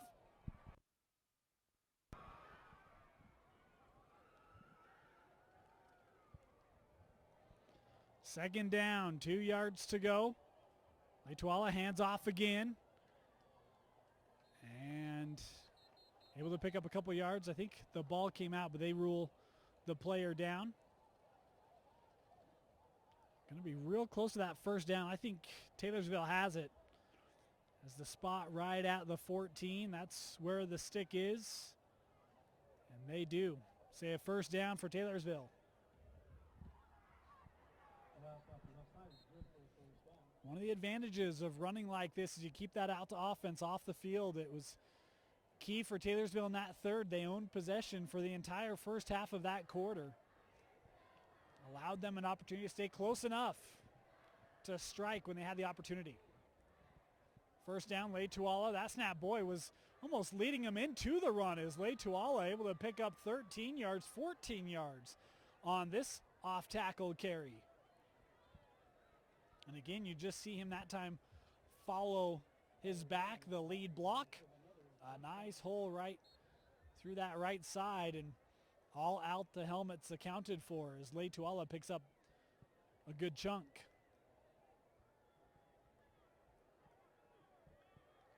Another first down here for Taylorsville on a drive that started back at their own 4. A couple plays later, and they are well out of the shadow of their own goal. Letuala hands off, and boy, nothing there as Hola bursted through and then cleaned up on the play. I think it might have been Fine Maka, the senior, able to assist on the tackle and take down Pastor James Lewis for no gain. A nice response from this Alta front 7. It's experienced, it's big, it's physical, and a lot of these kids are going to be playing for years to come. It's a good defense. Second down, 10 yards to go. Letuala looking left side, forced in. And boy, nice job that time by the sophomore, making something out of nothing as that defensive line burst through, forced him back inside and able to find a seam for a few yards. Letuala, he's lived up to the billing tonight. Hasn't thrown the ball a ton. They've had a few opportunities. He's now facing a third down and 5 yards to go. He will throw here. Pressure coming up the middle, and boy, that ball was delivered to his man. I don't think his man was looking for it. I don't have a 27. Oh, I do. It's Caleb Richardson. My apologies to the senior. He was the intended target coming across the middle and maybe got to him a little quicker than he thought. And of course, that because of the blitz by MJ Tafisi, coming right up the gut and introducing himself to the sophomore quarterback Letuala as Taylorsville now will punt. But a nice job by the Warriors offense, gaining a few yards, some room. This will not give Alta easy field position pending on the punt return as Davis and Rockwood back for the Hawks. Fourth down, Pastor James Lewis has some trouble, just gets it away as Hola was coming around the edge quickly. Fielded by Rockwood. He's been good on the return, but good coverage that time by this Taylorsville group as bringing him down was Chase Hess, and Alta will start on their own 41. So we've talked a lot about this Alta offense. It's a group with 8 returning starters for the Hawks. We've gone through most of those, and one of the only newcomers is the quarterback who's not new at all. A lot of JV experience. First down and 10 for Dana. He will hand off to Davis, and Davis does a nice job reading his blocking beautifully. Up ahead for a pickup of 7, maybe 8 yards.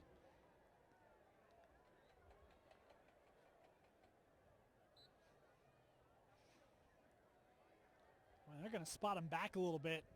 Say a gain of 6 for Davis. Second down.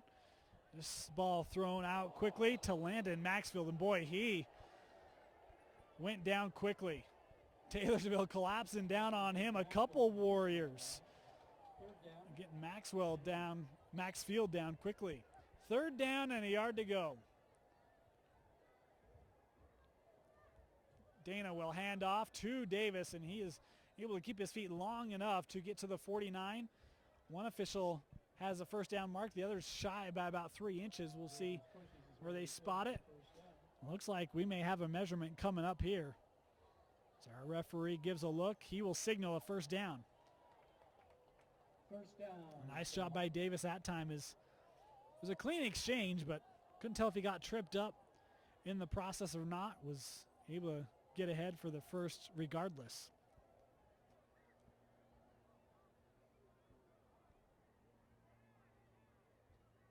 Some confusion with the markers is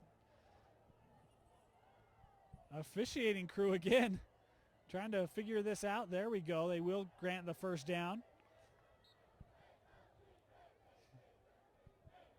Inside of 8 minutes here to play in the third quarter. Dana, the play action, rolling to his right. Pressure coming, able to get it off to Davis, and he's brought down immediately. A nice job by Leituala, the quarterback. He can play both ways. The safety bringing him down, and pressure that time put on by Josh Sturzer.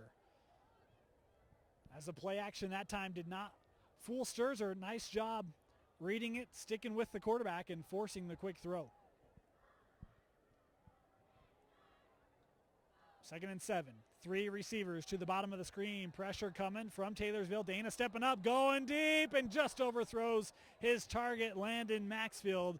The senior was behind everyone, but that ball a yard or two beyond. Boy, unfortunate for Taylorsville that time. Great job by Dana. Stepping up in the pocket, comfortable. Stepping into the throw, just a little too much on it. And a third down for Alta. A big defensive play here for the Warriors. Dana stepping up. He will throw, and that ball behind Maxfield again is Maxfield had started to turn up thinking Dana was going to run, and it will bring up a 4th down for Alta. So a nice defensive stand by the Warriors to start this second half. And an opportunity to get the ball back. Alta will be punting.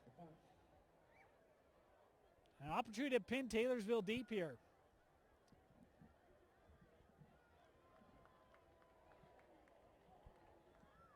Amu back to receive the punt for the Warriors. This off the side of the foot, coming near side, takes a hop. Amu's going to let it bounce inside the 10, and it will be down at the 6. A great punt there put on by Alta as Taylorsville will start deep once again in their own territory. First drive of this second half for Taylorsville started at their own 4. The second drive will start at their own 6. And a long way to go for Dane Leituala.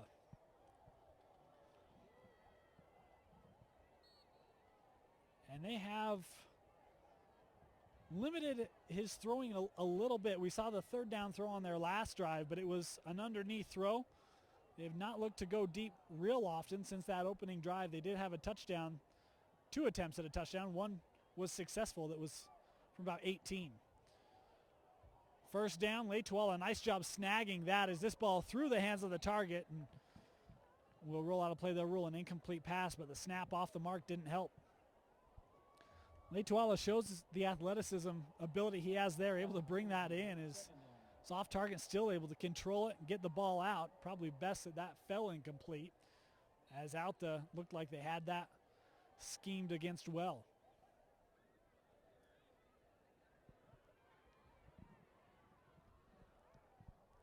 Second down and 10 yards to go for the Warriors.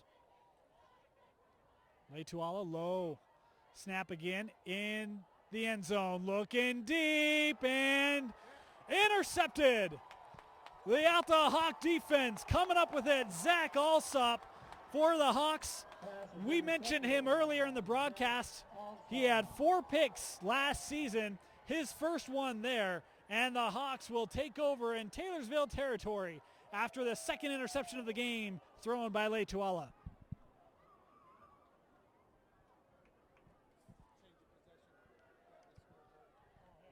And I almost feel a little bad. I was prodding for Taylorsville to throw the ball down the field. They do it. And Alsop must have been streaming our broadcast with all of you as he was able to go up and snag it. So after the interception, Alta starting at the Taylorsville 35. Dana play action. Pressure coming, able to evade the first man. Rolling, now is going to tuck it and run, and he will get out of bounds after a pickup of 3 yards on the play. You see the poise from a guy like Dana. That time pressure coming right at him. Able to step around it, keeps his eyes down the field, does a nice job of keeping the defense true, and able to pick up a few yards before being forced out.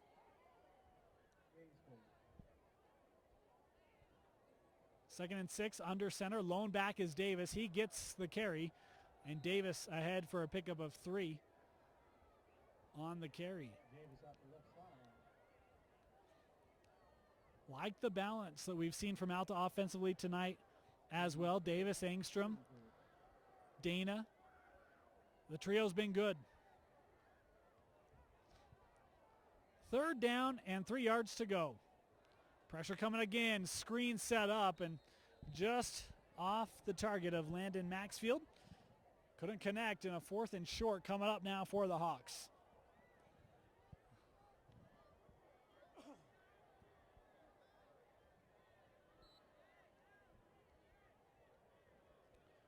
Fourth and 3. The offense stays on the field for the Hawks. Taylorsville showing pressure. They come. Now they'll back out of it a little bit. Dana time throwing that ball on target and caught by Zach Engstrom. And he's brought down at the 10-yard line.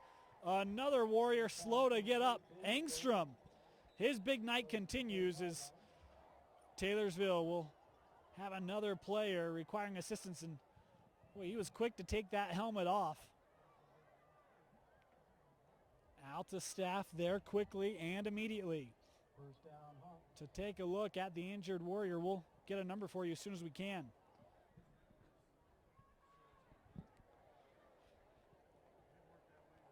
While they look at the Warrior, a reminder, Academy Mortgage, when it comes to helping families and individuals become homeowners, Academy Mortgage is the first choice. Academy helped a record number, over 41,000 families, get into homes in 2015. The Salt Lake City-based lender has been delivering the dream of home ownership since 1988 by providing exceptional service and a broad portfolio of products and tools to tackle even the most challenging financing situations. Our values and integrity are just a couple of reasons why Academy is ranked one of the top independent mortgage lenders in the United States. Go for the touchdown and turn to Academy Mortgage for all of your home financing needs. Go Hawks!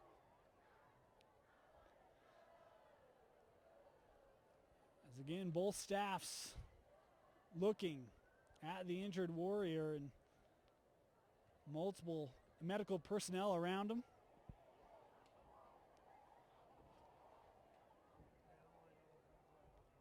I mentioned a story from last season with major injury in that first game in Taylorsville. We've seen a couple players go down. Most have come back, though. We have not seen Trey Cook, the junior, and a good one at that, 6'2", 205, defensive end, tight end. I don't believe he has come back in the contest, and now another Warrior that is down for quite a while. Staff's taking a look. And it goes back to that depth that Taylorsville trying to build. And again, a reminder, the likes of the Region 3, Bingham, Jordan, Brighton, even West Jordan, a team to watch out for in Region 3. Most of them, Jordan not necessarily known for the big physical running style, though last year they were pretty physical in their own right up front, but the rest of that region, they can line up on the line of scrimmage, and Taylorsville was certainly hoping to avoid these types of situations. Of course, for the kids, you never want to see players go down.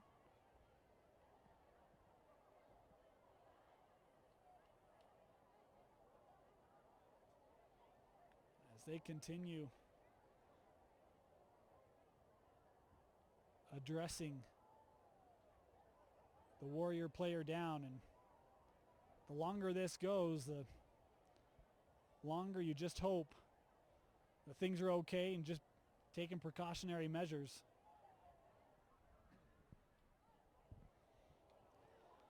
For the Warriors, as we recap last season, Region 3 fell much in line. Bingham, 6-0 in Region. They ended up losing in the semifinal. Jordan 5-1, Brighton 4-2, West Jordan 3-3. They were the number 4 seed out of that region. We mentioned Taylorsville after back-to-back playoff appearances. They just missed out by 1 game to West Jordan. They finished 2-4 in region play. 3-7 on the year. Cottonwood and Copper Hills rounded out the region. And Cottonwood was a team that they thought they would make some positive steps forward this year, but they had a couple injuries in camp that will affect their year this year. And really for Taylorsville, you're going to have to beat one of those top 4. Bingham, Jordan, Brighton, and West Jordan. Of course, Bingham with a number of tailbacks back this year for the Miners. An experienced quarterback in Matt Dane back. Brighton with a future Stanford Cardinal and Sione Lund back, as we see the Taylorsville Warrior player helped up. And good to see, because it's Eddie Amu. He was down for quite a while. Still being very patient with Amu, but we've called his name a few times tonight. He's returned kicks, punts. They've gotten him involved on offense, on defense. He is one of the key guys this year for the Warriors and led them last year defensively with 4 interceptions. So an experienced guy, a good player that right now, good to see him able to walk off under his own power. And again, you just hope that whatever that was, that he'll be okay. Just never know. He was the guy who made the tackle on the play. Not a lot of contact with the area in which he was holding. I hope it's not a knee or something of that nature, but no speculation here. We certainly did not have a good angle, nor could tell. And so as Amu exits the field and Taylorsville hopes he's okay, Alta looking at a 1st and goal now from the 10-yard line. Pistol formation, bunch to the top of the screen, looking over the middle, caught, and a touchdown. It's London Rockwood. And the guy who had that big punt return at the end of the first half, going right over the middle. And the Alta Hawks expand their lead here with 5:46 left in the third, 27-7.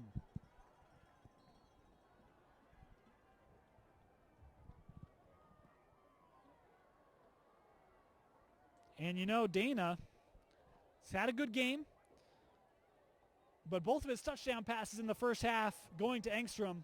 Rockwood, his first target not named Engstrom to score a touchdown this year. And the PAT is good. It's 28-7. Out in front. At the 5:46 mark of the third quarter, the score is now Alta 28, Taylorsville 7. And so Alta able to capitalize on the turnover for the second time of the game. Turnover into points. In the first half, it was Hill with the interception. Alta scored a few plays later, and in the second half, Alsop with the interception. Alta scoring a few plays later, and 14 points off turnovers for the Hawks as they lead 28-7. We'll finish with that Region 3 roundup.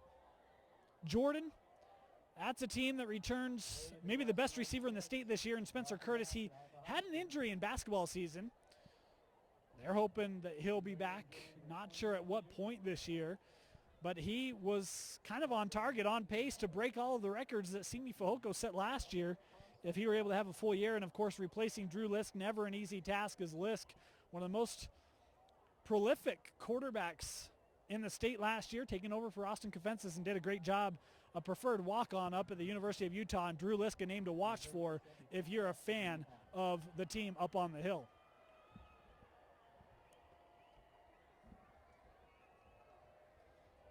So Alta to kick off, leading 28-7.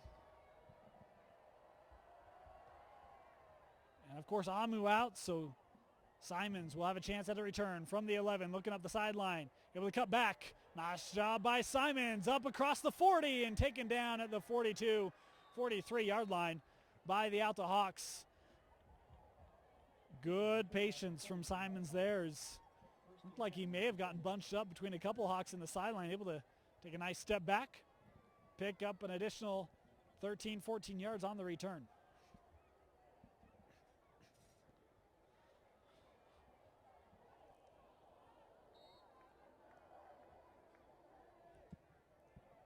Letuala, first down from the 44-yard line. Looking to throw.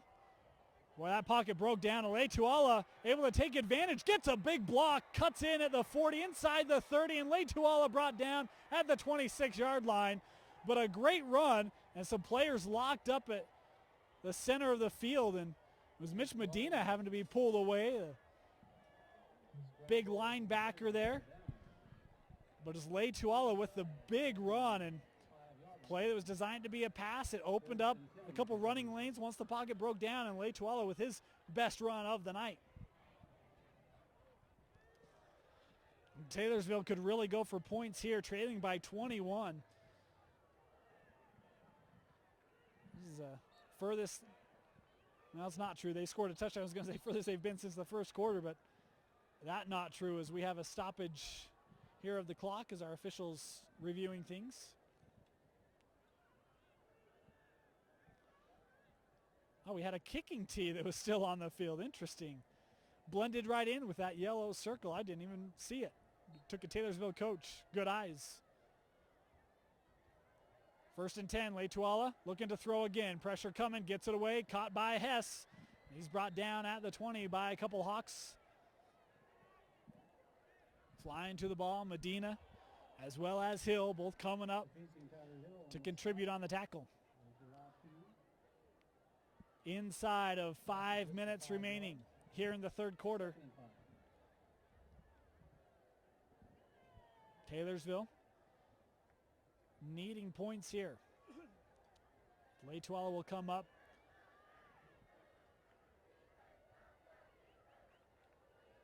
Two receivers to each side. Letuala to throw, looking out, and that ball off target. Hess was the intended target. Matched up with Rockwood, and Hess ran a little too deep his route. Couldn't get back quick enough. Man coverage on the outside, and a nice job there by Rockwood. We mentioned Hess a couple times. He is probably going to be the go-to guy at 6'3". Maybe their best sized receiver, returning receiver. Tough job to match up with him. Rockwood doing a nice job. 3rd down and 5. Letuala to throw again. Pressure coming. Stepping out of it. Looking deep. Had a man. And boy, that ball got away from Letuala. Too bad because he had a target wide open in the end zone. And with that, will come up 4th down for Taylorsville.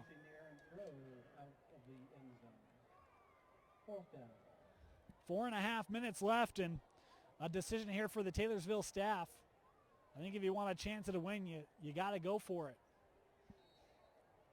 Letuala heading over to the sidelines to get the call. He will come back out on the field for 4th and 5. Taylorsville's had a couple opportunities where they could consider a field goal. They've never brought the kicking unit out on the field. 4th and 5. Letuala to throw, screen, and they won't get it. Defended beautifully by the Alta Hawks as the first man there in coverage was Alsop. He's the man who had the pick on the last drive, and Mitch Medina, the linebacker, there to assist. It's another turnover on downs by the Hawks, by the Warriors, inside the Alta red zone. Of course, they had a turnover down there earlier this evening as well, so red zone struggles for Taylorsville have helped Alta gain the lead they have at 28-7. 4:21 left here in the third quarter as Alta takes over on their own 18. Dana under center on 1st down. To the ground they go. It's Engstrom. Looking up the middle, stacked up at about the 22, 23-yard line. Pyle still moving.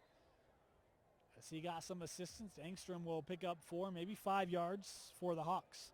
Engstrom battles up the middle. As we dive a bit into the Alta Hawks, this is a team that 8 wins last year. Finished third in region play at 4-2 behind Timpview and Provo. As here on second down, another handoff, this time to Davis, and he stood up after a pickup of a pair. The Hawks with that number 3 seed got a win in the playoffs against Kearns. It was a good Kearns squad as well before being tripped up by East. But they have their sights set this year on a region title. Dana looking at 3rd and 3. Pressure coming, it's a screen, gets it off. And all sorts of space for Tuafu across midfield. Afu being chased down. Will Simons get him? Yes, he will at the 19. But folks, that's a fullback on the screen on 3rd and 3. And he turns it into a 57-yard reception on a screen play. 6 foot, 210, Tuafu, the fullback, 57-yard reception. Region 7, have fun with that. As Afu will catch a break, and Davis now the lone back for Alta on first down. Dana looking end zone, wide open. Mr. Engstrom, touchdown, Alta.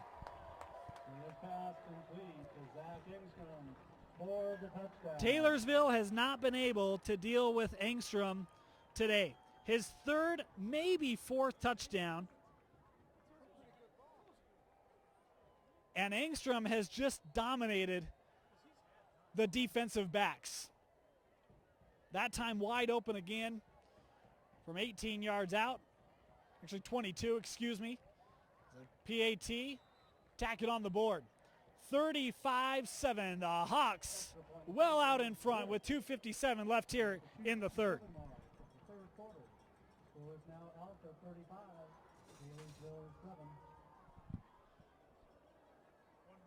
And again, can't mention enough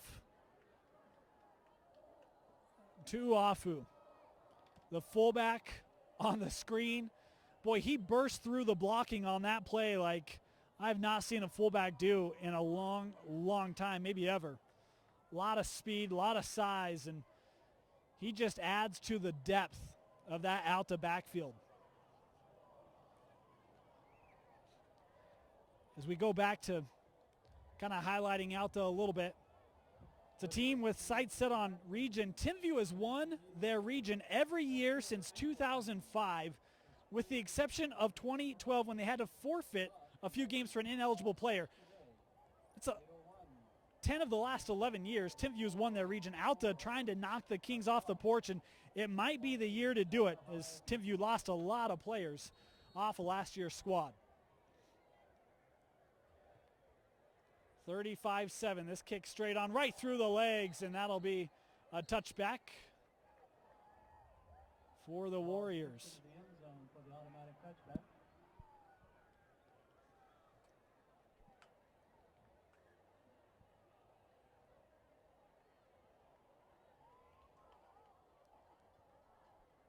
Taylorsville going to come out to their own 20, and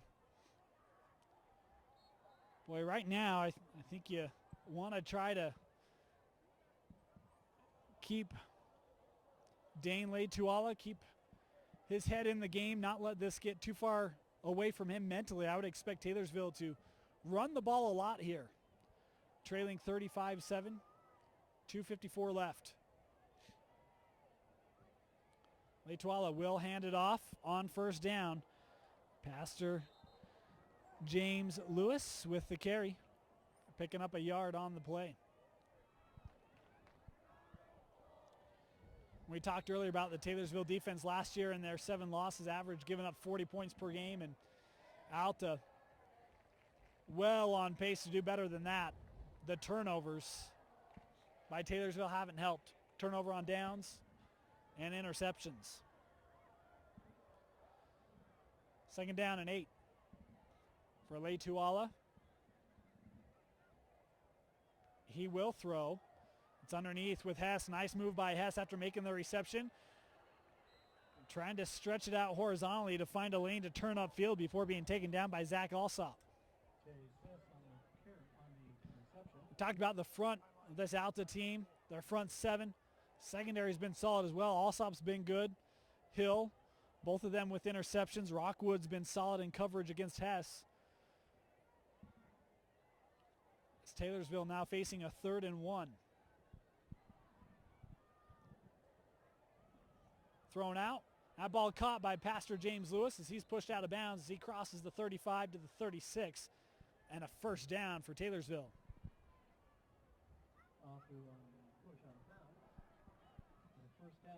Nice conversion there for Taylorsville. Keep the drive alive.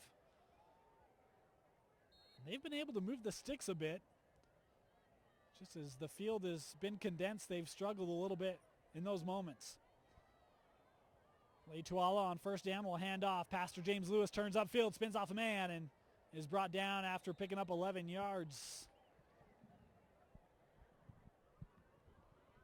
I think Taylorsville has to be happy with the effort tonight from Pastor James Lewis. He's been pretty good.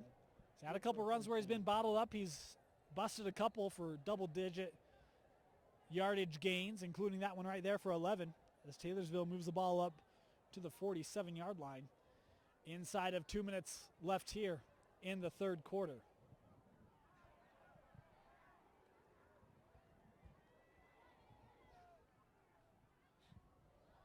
On first down, Leituala gives off again. Pastor James Lewis to the 50. Brought down right at midfield.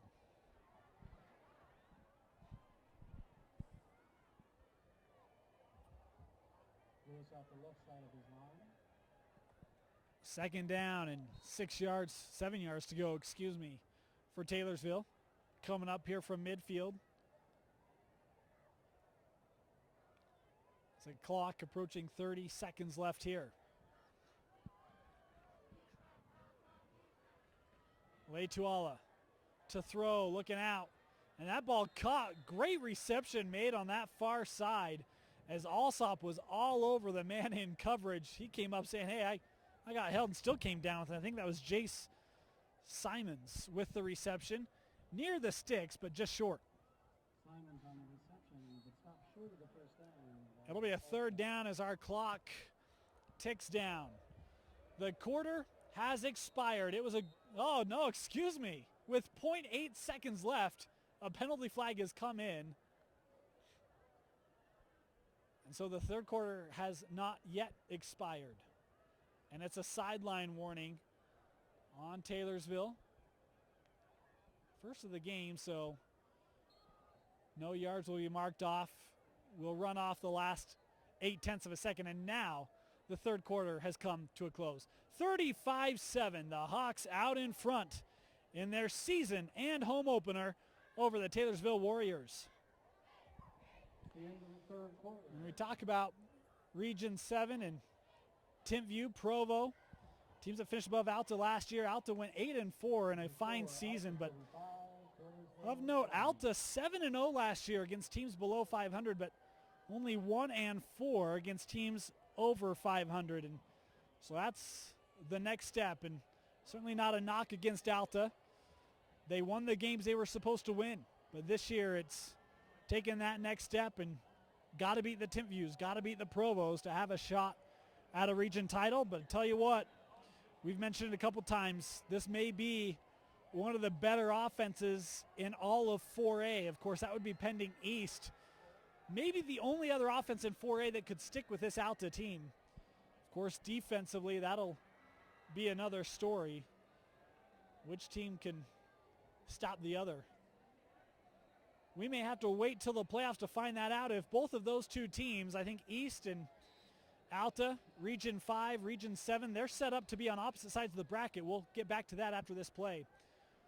3rd and 1 for Taylorsville to start the third quarter. Leituala with the keeper and all sorts of space for the sophomore quarterback. Down the sideline he goes. Leituala at the 10 and tackled at the 8-yard line. A flag back at the 33. This one's probably coming back It was a great run by Letuala on third down, but I think we had an illegal block, and right now you see Simons petitioning our official, trying to get him to pick up the hanky, but I think he'll only do that after making the call.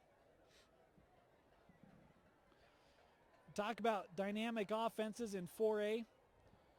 East and Alta, Region 5, Region 7, opposite sides of the bracket. That means Region 5, number 1 seed, Region 7, number 1 seed would not meet until the championship if they won all their games. Now, you have to win region play for that to happen, and that's on East and on Region 7, whether that's Timpview, Provo, Corner Canyon, or Alta.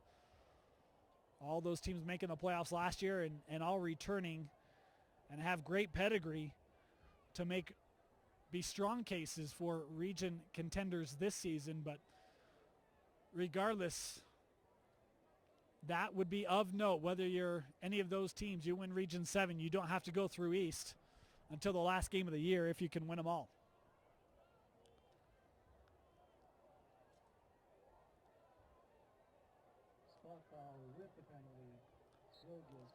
So Letuala's run brought back due to a penalty. They'll have first down at the 43, but it was a block in the back. Letuala, empty backfield, throw and wide open and overthrew his target. Boy, that's a throw that he's going to want to have back.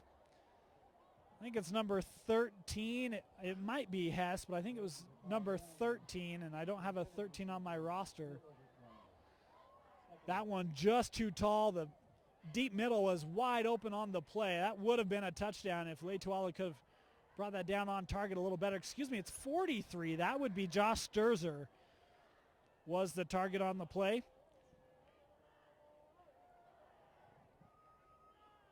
Oh, and Taylorsville that close, as they've been a couple of times tonight.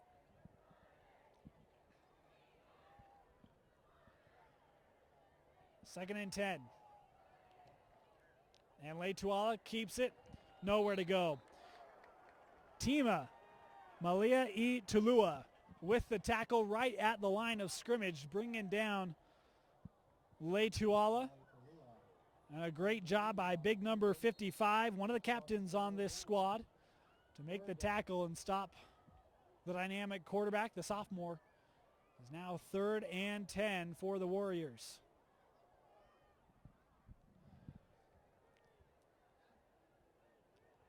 I want to make note that this Taylorsville offense, it's quite good. Says something about this Alta defense, the way that they've played tonight. They're going to be a tough out in Region 7.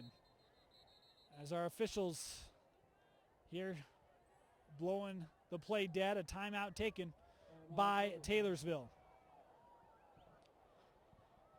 Rocky Mountain Foot and Ankle, trusted podiatrist serving Draper and Murray, also providing services in Sandy and Salt Lake City. Your feet are the foundation of your body. When you're experiencing problems with or pain in your feet, it affects your well-being. These problems can make it difficult to manage all aspects of your life in a healthy and productive way, and seeing a podiatrist could be the right answer. Our podiatry specialists understand this and take our commitment to your better health seriously. Our podiatrists are here to help you build a strong and healthy foundation by addressing any podiatric issues that may be keeping you from your best self. Visit Rocky Mountain Foot and Ankle for all your podiatry needs. Taylorsville coming out of the timeout. 3rd down and 10. Letuala, we've seen them actually go to the air. I was wrong back in that 3rd quarter when I thought they would essentially just run the ball out. Letuala on 3rd down, rolling to his right, throws away, caught by Sturzer, trying to get to the sticks. He'll have it inside the 30. Sturzer stays in bounds, and it's a Taylorsville touchdown. Alta's looking around like they thought he stepped out. He did not. And it's Josh Sturzer on 3rd and 10, a 43-yard touchdown reception. Makes the score 35-13 with 10:50 left here in the game.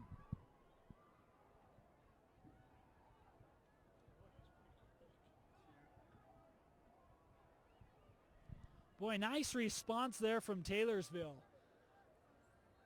Not giving up. That's a throw that specifically this coaching staff in the offseason talked about. Letuala has been working on those outs, those quick hitches, That's what it is to Sturzer, and Sturzer, much like Engstrom did back in the first half for Alta, he makes men miss, takes it down the sideline. A great job of walking the tightrope. And with the PAT up, away, and good, it's 35-14. The Hawks out in front with just under 11 minutes to play here in the game. And credit Tuala as well. It's a kid that he's thrown a couple interceptions tonight. He's made some good reads and has had some throws dropped. He's had some throws that he'd love to have back, as he's had a couple open receivers and hasn't been able to connect with them. That time hitting Sturzer, and Sturzer does a great job finishing the play.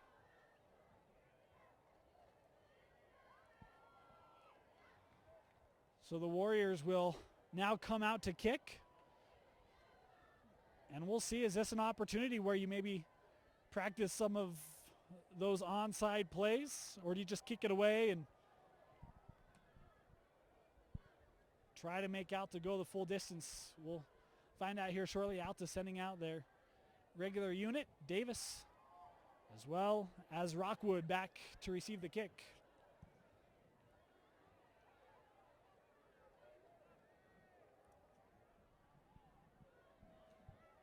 Pastor James Lewis to kick off. And he'll send it deep. Alta had all their up men up. Fielded by Rockwood. Back at his own 10. Little stutter step. Stacked up at about the 23-yard line. And that's where the Alta offense will come out.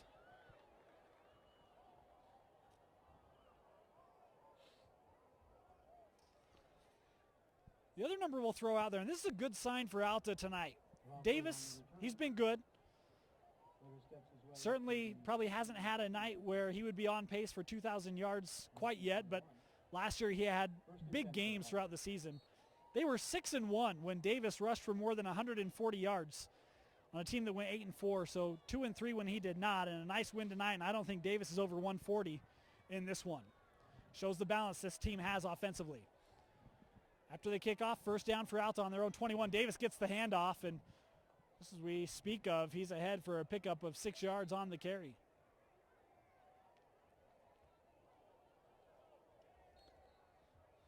Davis for a 6-yard gain. On second down, it's a give to Davis again. He's up to the 30. Picking up 3 yards. Davis up to the 30, a gain of 3. Third and 1.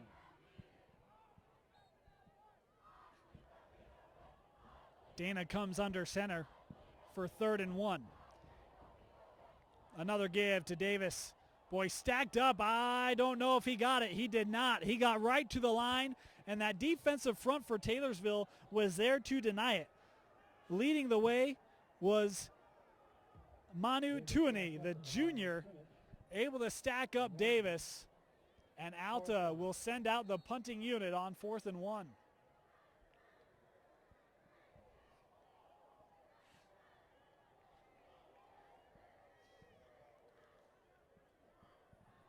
And back to take this kick, I think it's Amu. It is Amu. Good to see him back. He is the young lad who in the 3rd was down for quite a while. He fields this punt and gets it up to the 39-yard line where the Taylorsville offense will come back out. As we talk about that Taylorsville offense, the interceptions tonight, obviously 2 of them thrown by Tuala, and both of them led to touchdowns. Last year, Taylorsville was 3-1 when Tuala did not throw an interception. Meaning when he did, they did not win a game. The turnover bug bit them last year. It's bit them here tonight. So they trail 35-14, 9:05 left here in the contest. Season opener for both these two squads. And certainly some kinks to work out. I think both staffs would agree. First down. Tuala, empty backfield. Looking deep, going over the middle, and that ball off target, and Hill almost had his second interception of the night. Maybe misjudged that just a step. Pass is broken up by Tyler Hill. As he gets some assistance from the sideline. A little bit of coaching on that one. Going back and not to put it all on Leituala, but the turnovers, got to watch them. And when you're a team like Taylorsville, have a couple of options. You got to take advantage of each possession. Possessions tonight, they've tried. And some of them just haven't quite gone their way. 2nd and 10. 3 receivers to the bottom of the screen. Leituala throws that ball on target right at the sticks across the 50-yard line goes Hess. And picking up the first down for the Warriors. Pass is complete for 11 yards. And a first down inside the Alta 50. And you see Leituala, he is a kid who can make that throw. And we've seen when he's had time tonight, he's been able to make throws, get him to his guys. On first down here, drops the snap, able to pick it up. Now looking quickly, nowhere to go. And he just gets rid of it, and that ball's intercepted. And that's a young mistake right there. It's Bennett Aguirre with the interception. My apologies to Bennett, the junior who just came on that play with the interception, takes it across midfield to the 49, and the 3rd interception of the night, now thrown by Leituala. And that's one of those plays that's inexperience. Trying to avoid the rush, you're trying to keep from a negative play. You just throw the ball so you don't eat yards in the sack, and it's better if you eat the yards in the sack. There is a penalty marker down back at the 40. Looks to be an illegal block. They'll mark off 10 yards here back to the 30, so the return by Aguirre negated. But regardless, Alta will come back out on offense.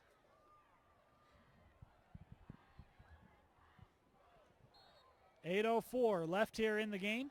5 receiver set for the Hawks. And that snap over Dana's head. He's retreating, and he'll just dive on it back at the 12. As a penalty flag comes in late here. Thrown by our side official. A big loss on the play.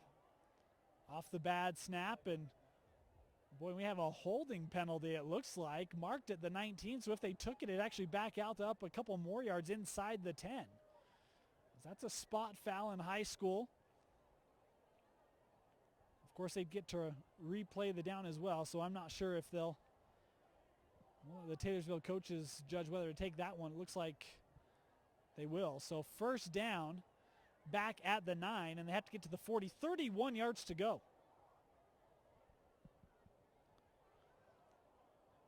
Oh, excuse me, back to the 6.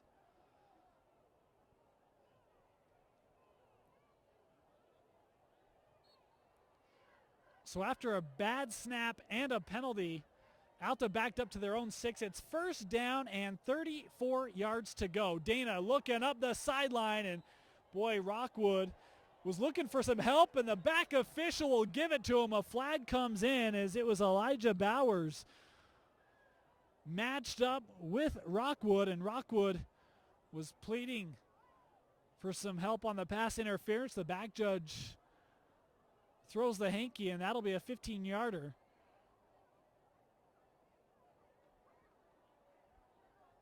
Marked off against the Warriors.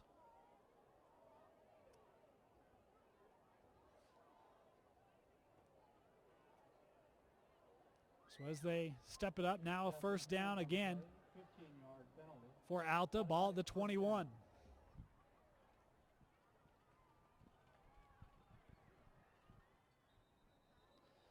And now we're going to hold things up. I think we're going to, well, the sticks moved, and they should not have, actually. Good job by the officials. And in high school, they changed that last year. It's no longer an automatic first down.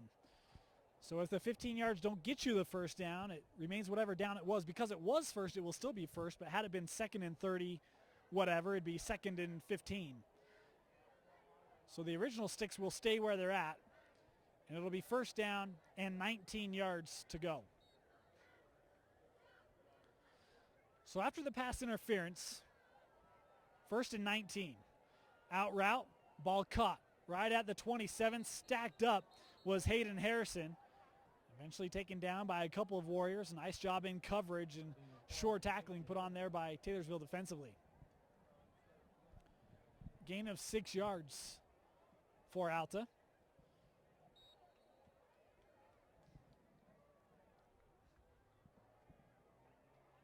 Four receiver set.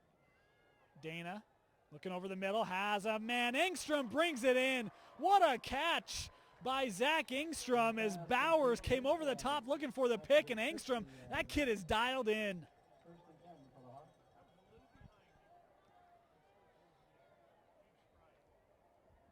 Boy, he wears number 1 on the jersey, and he's going to be number 1 in Alta fans' hearts. Big game. Again, 4 receiver set here on first down at midfield. 7 minutes to play. Dana looking deep down the sideline, and just through the hands of Engstrom. Boy, he would have been gone for 6 had he been able to make that connection. Engstrom got past everyone. It's been a good route for Alta here tonight. Engstrom caught a touchdown on that earlier.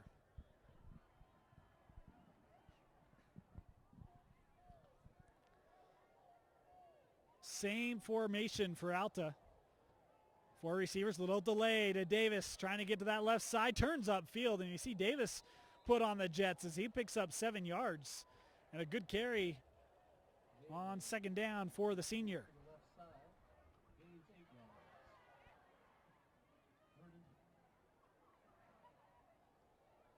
Third down and 4 coming up.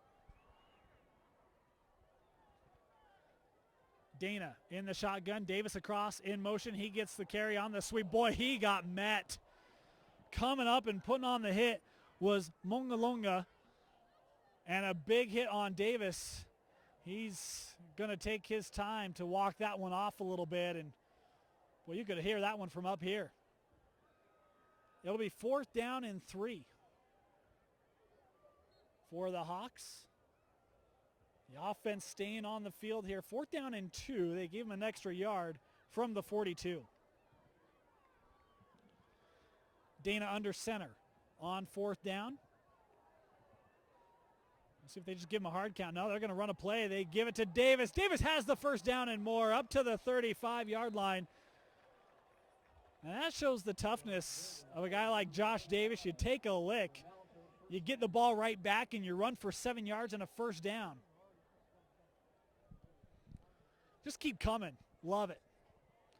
Inside of 6 minutes to play here in the game. 35-14, Alta out in front. Dana under center. Play action, rolling. He has to get rid of it quickly. And guess who it is? Afu down the sideline. He's got blocking. Touchdown, Alta. To Afu, the fullback, with a 35-yard touchdown. He has 2 receptions tonight and unofficially over 90 yards on the 2 with a touchdown. And it's 41-14 Alta.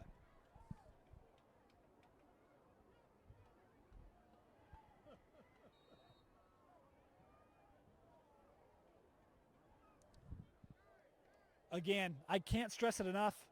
That's a fullback. They're not supposed to have that kind of speed, and Afu does. The point after attempt, it's up, it's good. It's 42-14.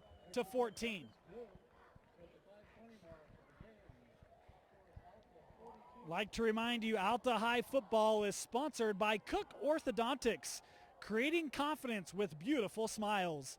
Visit Cook Orthodontics at the corner of 10th East and 114th South, wearing an Alta High t-shirt, and receive $500 off of your new orthodontic treatment. Been impressed with Tu'uafu tonight. Just a junior, 6'2", 210. And tell you what, even Dana on that play, that's the second time where they've ran that play action, and he's had a man in his face. I think both times it was Josh Sturzer sticking with the quarterback. Dana took a hit on that play, able to get rid of it, get the ball away to trusted hands, and allow the speed, and then great blocking down the field as well. As a receiver on the outside absolutely locked up the corner, created a lane for Afu to hit pay dirt. And the Alta Hawks offense, boy, it has been good tonight. And despite a couple drives where 3 and outs, no turnovers, and 42 points, I think Coach Teo going to be happy with that performance offensively tonight from his Hawks.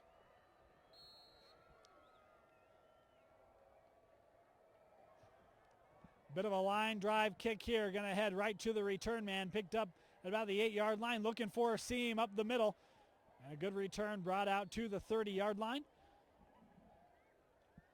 As making the tackle for Alta was Kenyon Larson, the senior linebacker, on the return by Amu. So Taylorsville will come back out on offense, starting at their own 30-yard line, 5:14 left.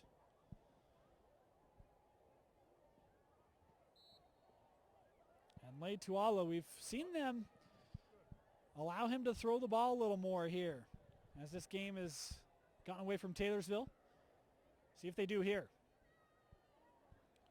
First down, Leituala to throw, and that ball picked off by Zach Engstrom, and that's a timing play where Leituala is trying to get the ball out. His receiver wasn't looking, and a great job by Engstrom to read it and make the pick. Boy, he's burnt you offensively tonight if you're Taylorsville, and now defensively. We mentioned Leituala maybe seeing Tyler Hill in his sleep tonight. Well, this Taylorsville team is going to be seeing a lot of number 1 flashing across their closed eyes. Zach Engstrom, this kid is legit. He was an all-stater last year, second teamer. He's making a strong pitch tonight. He wants to move up to first team and looks to be on his way. The starter still out there for Alta. First down at the Taylorsville 36 as penalty flags come on. I'm guessing this will be too many men on the field. On Taylorsville, that's what it will be. 12 men. One will have to head off and gift Alta another 5 yards here.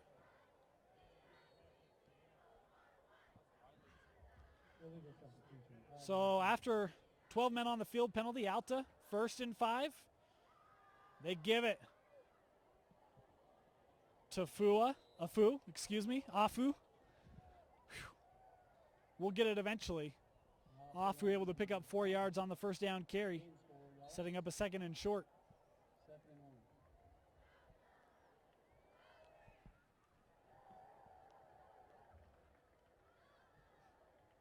Dana gonna hand off.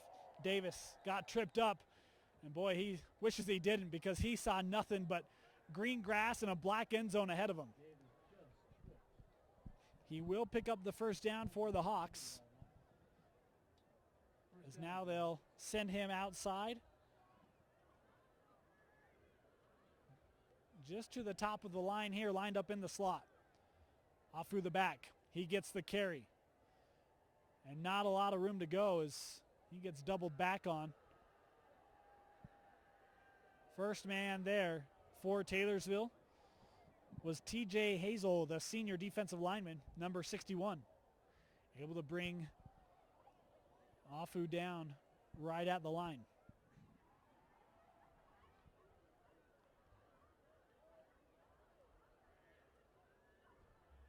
Davis back in the backfield. He gets the carry, looking to go left, trying to use his speed to the outside, cuts back in and dives ahead. They're going to mark him down, I think, right at the stick. A nice carry there by Josh Davis, picking up 9 yards. They will say he's just short of that first down. It's going to be 3rd down and less than a yard to go.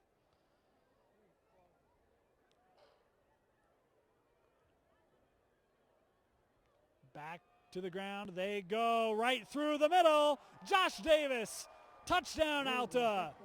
For the touchdown. And it took him a while, but the 2015 leader in rushing touchdowns in the state of Utah gets his first one in 2016 as it's 48-14 Hawks.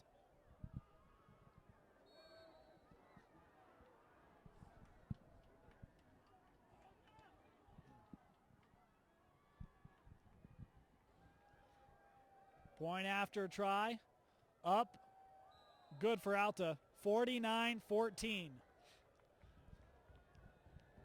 And we mentioned a little bit, that drive, was surprised the starters were out there. Look, there was one purpose for that drive, and it was getting Josh Davis a touchdown. They did it. And a nice job by him running the ball. Had some good lanes. Got tripped up that one time where it probably would have been a 25-plus yard touchdown. Ends up being, one from 10, 15 yards. Either way, in the end zone he goes. And boy, it's been what a triple-headed monster out of the backfield tonight. Davis, Afu. They've done a great job. Engstrom, we've seen him a little bit. He's mainly been a deadly weapon down the field. His receiving's been unreal. Afu as well, only the 2 receptions, but near 100 yards for Alta.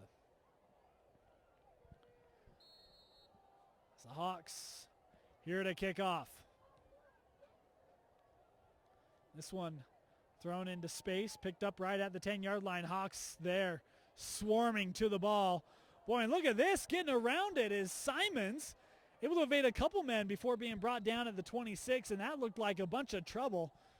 Simons able to get out of it, and a nice job there, getting some field position back for the Warriors. 3:01 left to play here in the contest, and Taylorsville coming back out on offense.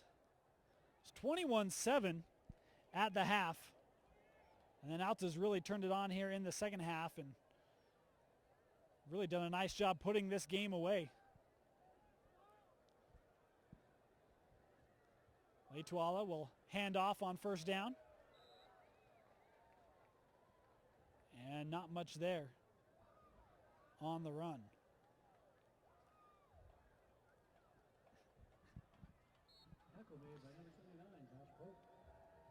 Next up, not sure for Taylorsville. Schedule actually shows them with a bye next week, and then they're participating in the Orem Football Invitational on August 27th, so actually that is next week. Wow, how the time flies. Face off against Spring Valley out of Nevada as part of that invitational. So on second down, Leituala will escape the pocket, tuck it, and get out of bounds up at about the 38-yard line, and he will have enough for Taylorsville first down. So a Saturday afternoon kick for Taylorsville next week. They will face off against an out-of-state team, and typically Utah represents pretty well when playing teams from outside our local boundary. Meanwhile, the Alta Hawks next week will travel to Hillcrest. It's a short travel. They'll face off against the Huskies. That should be a good one. First down, that snap low for Leituala, able to evade the rush, gets rid of it, has a man caught at the 40. It's Hess up the sideline across the 50 before being taken down out of bounds at midfield with 1:21 left. And if you're an Alta Hawk fan, we will have that Alta Hillcrest game as well. Excited to bring that to you from Midvale, Utah, next Friday night.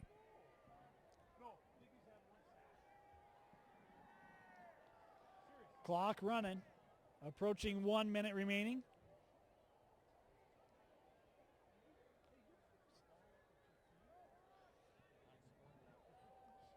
Inside of 1 minute. Play clock down to 3. Leituala able to get it off with 1 left.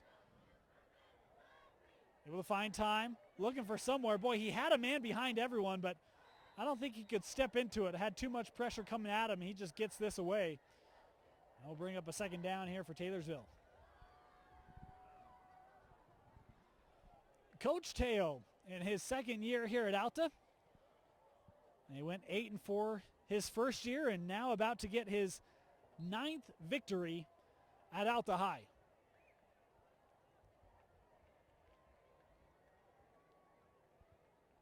Leituala hands off.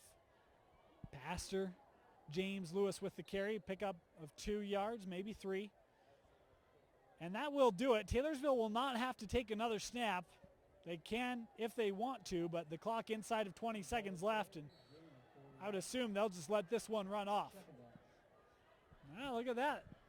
They're lining up. Clock's at 10. Taylorsville will get it off. Leituala looking end zone, has a man caught at the 10, and then he dropped it to the goal line. He'll recover in the end zone, and it's going to be a touchdown for Taylorsville with no time left. How about Leituala? Let's end this game on a positive note. The Warriors do it. Still looking for a number. Boy, and that one got scary right at the goal line. I think the receiver was so ecstatic. Able to recover it and save the 6 points, but it's a touchdown for Taylorsville to end the contest.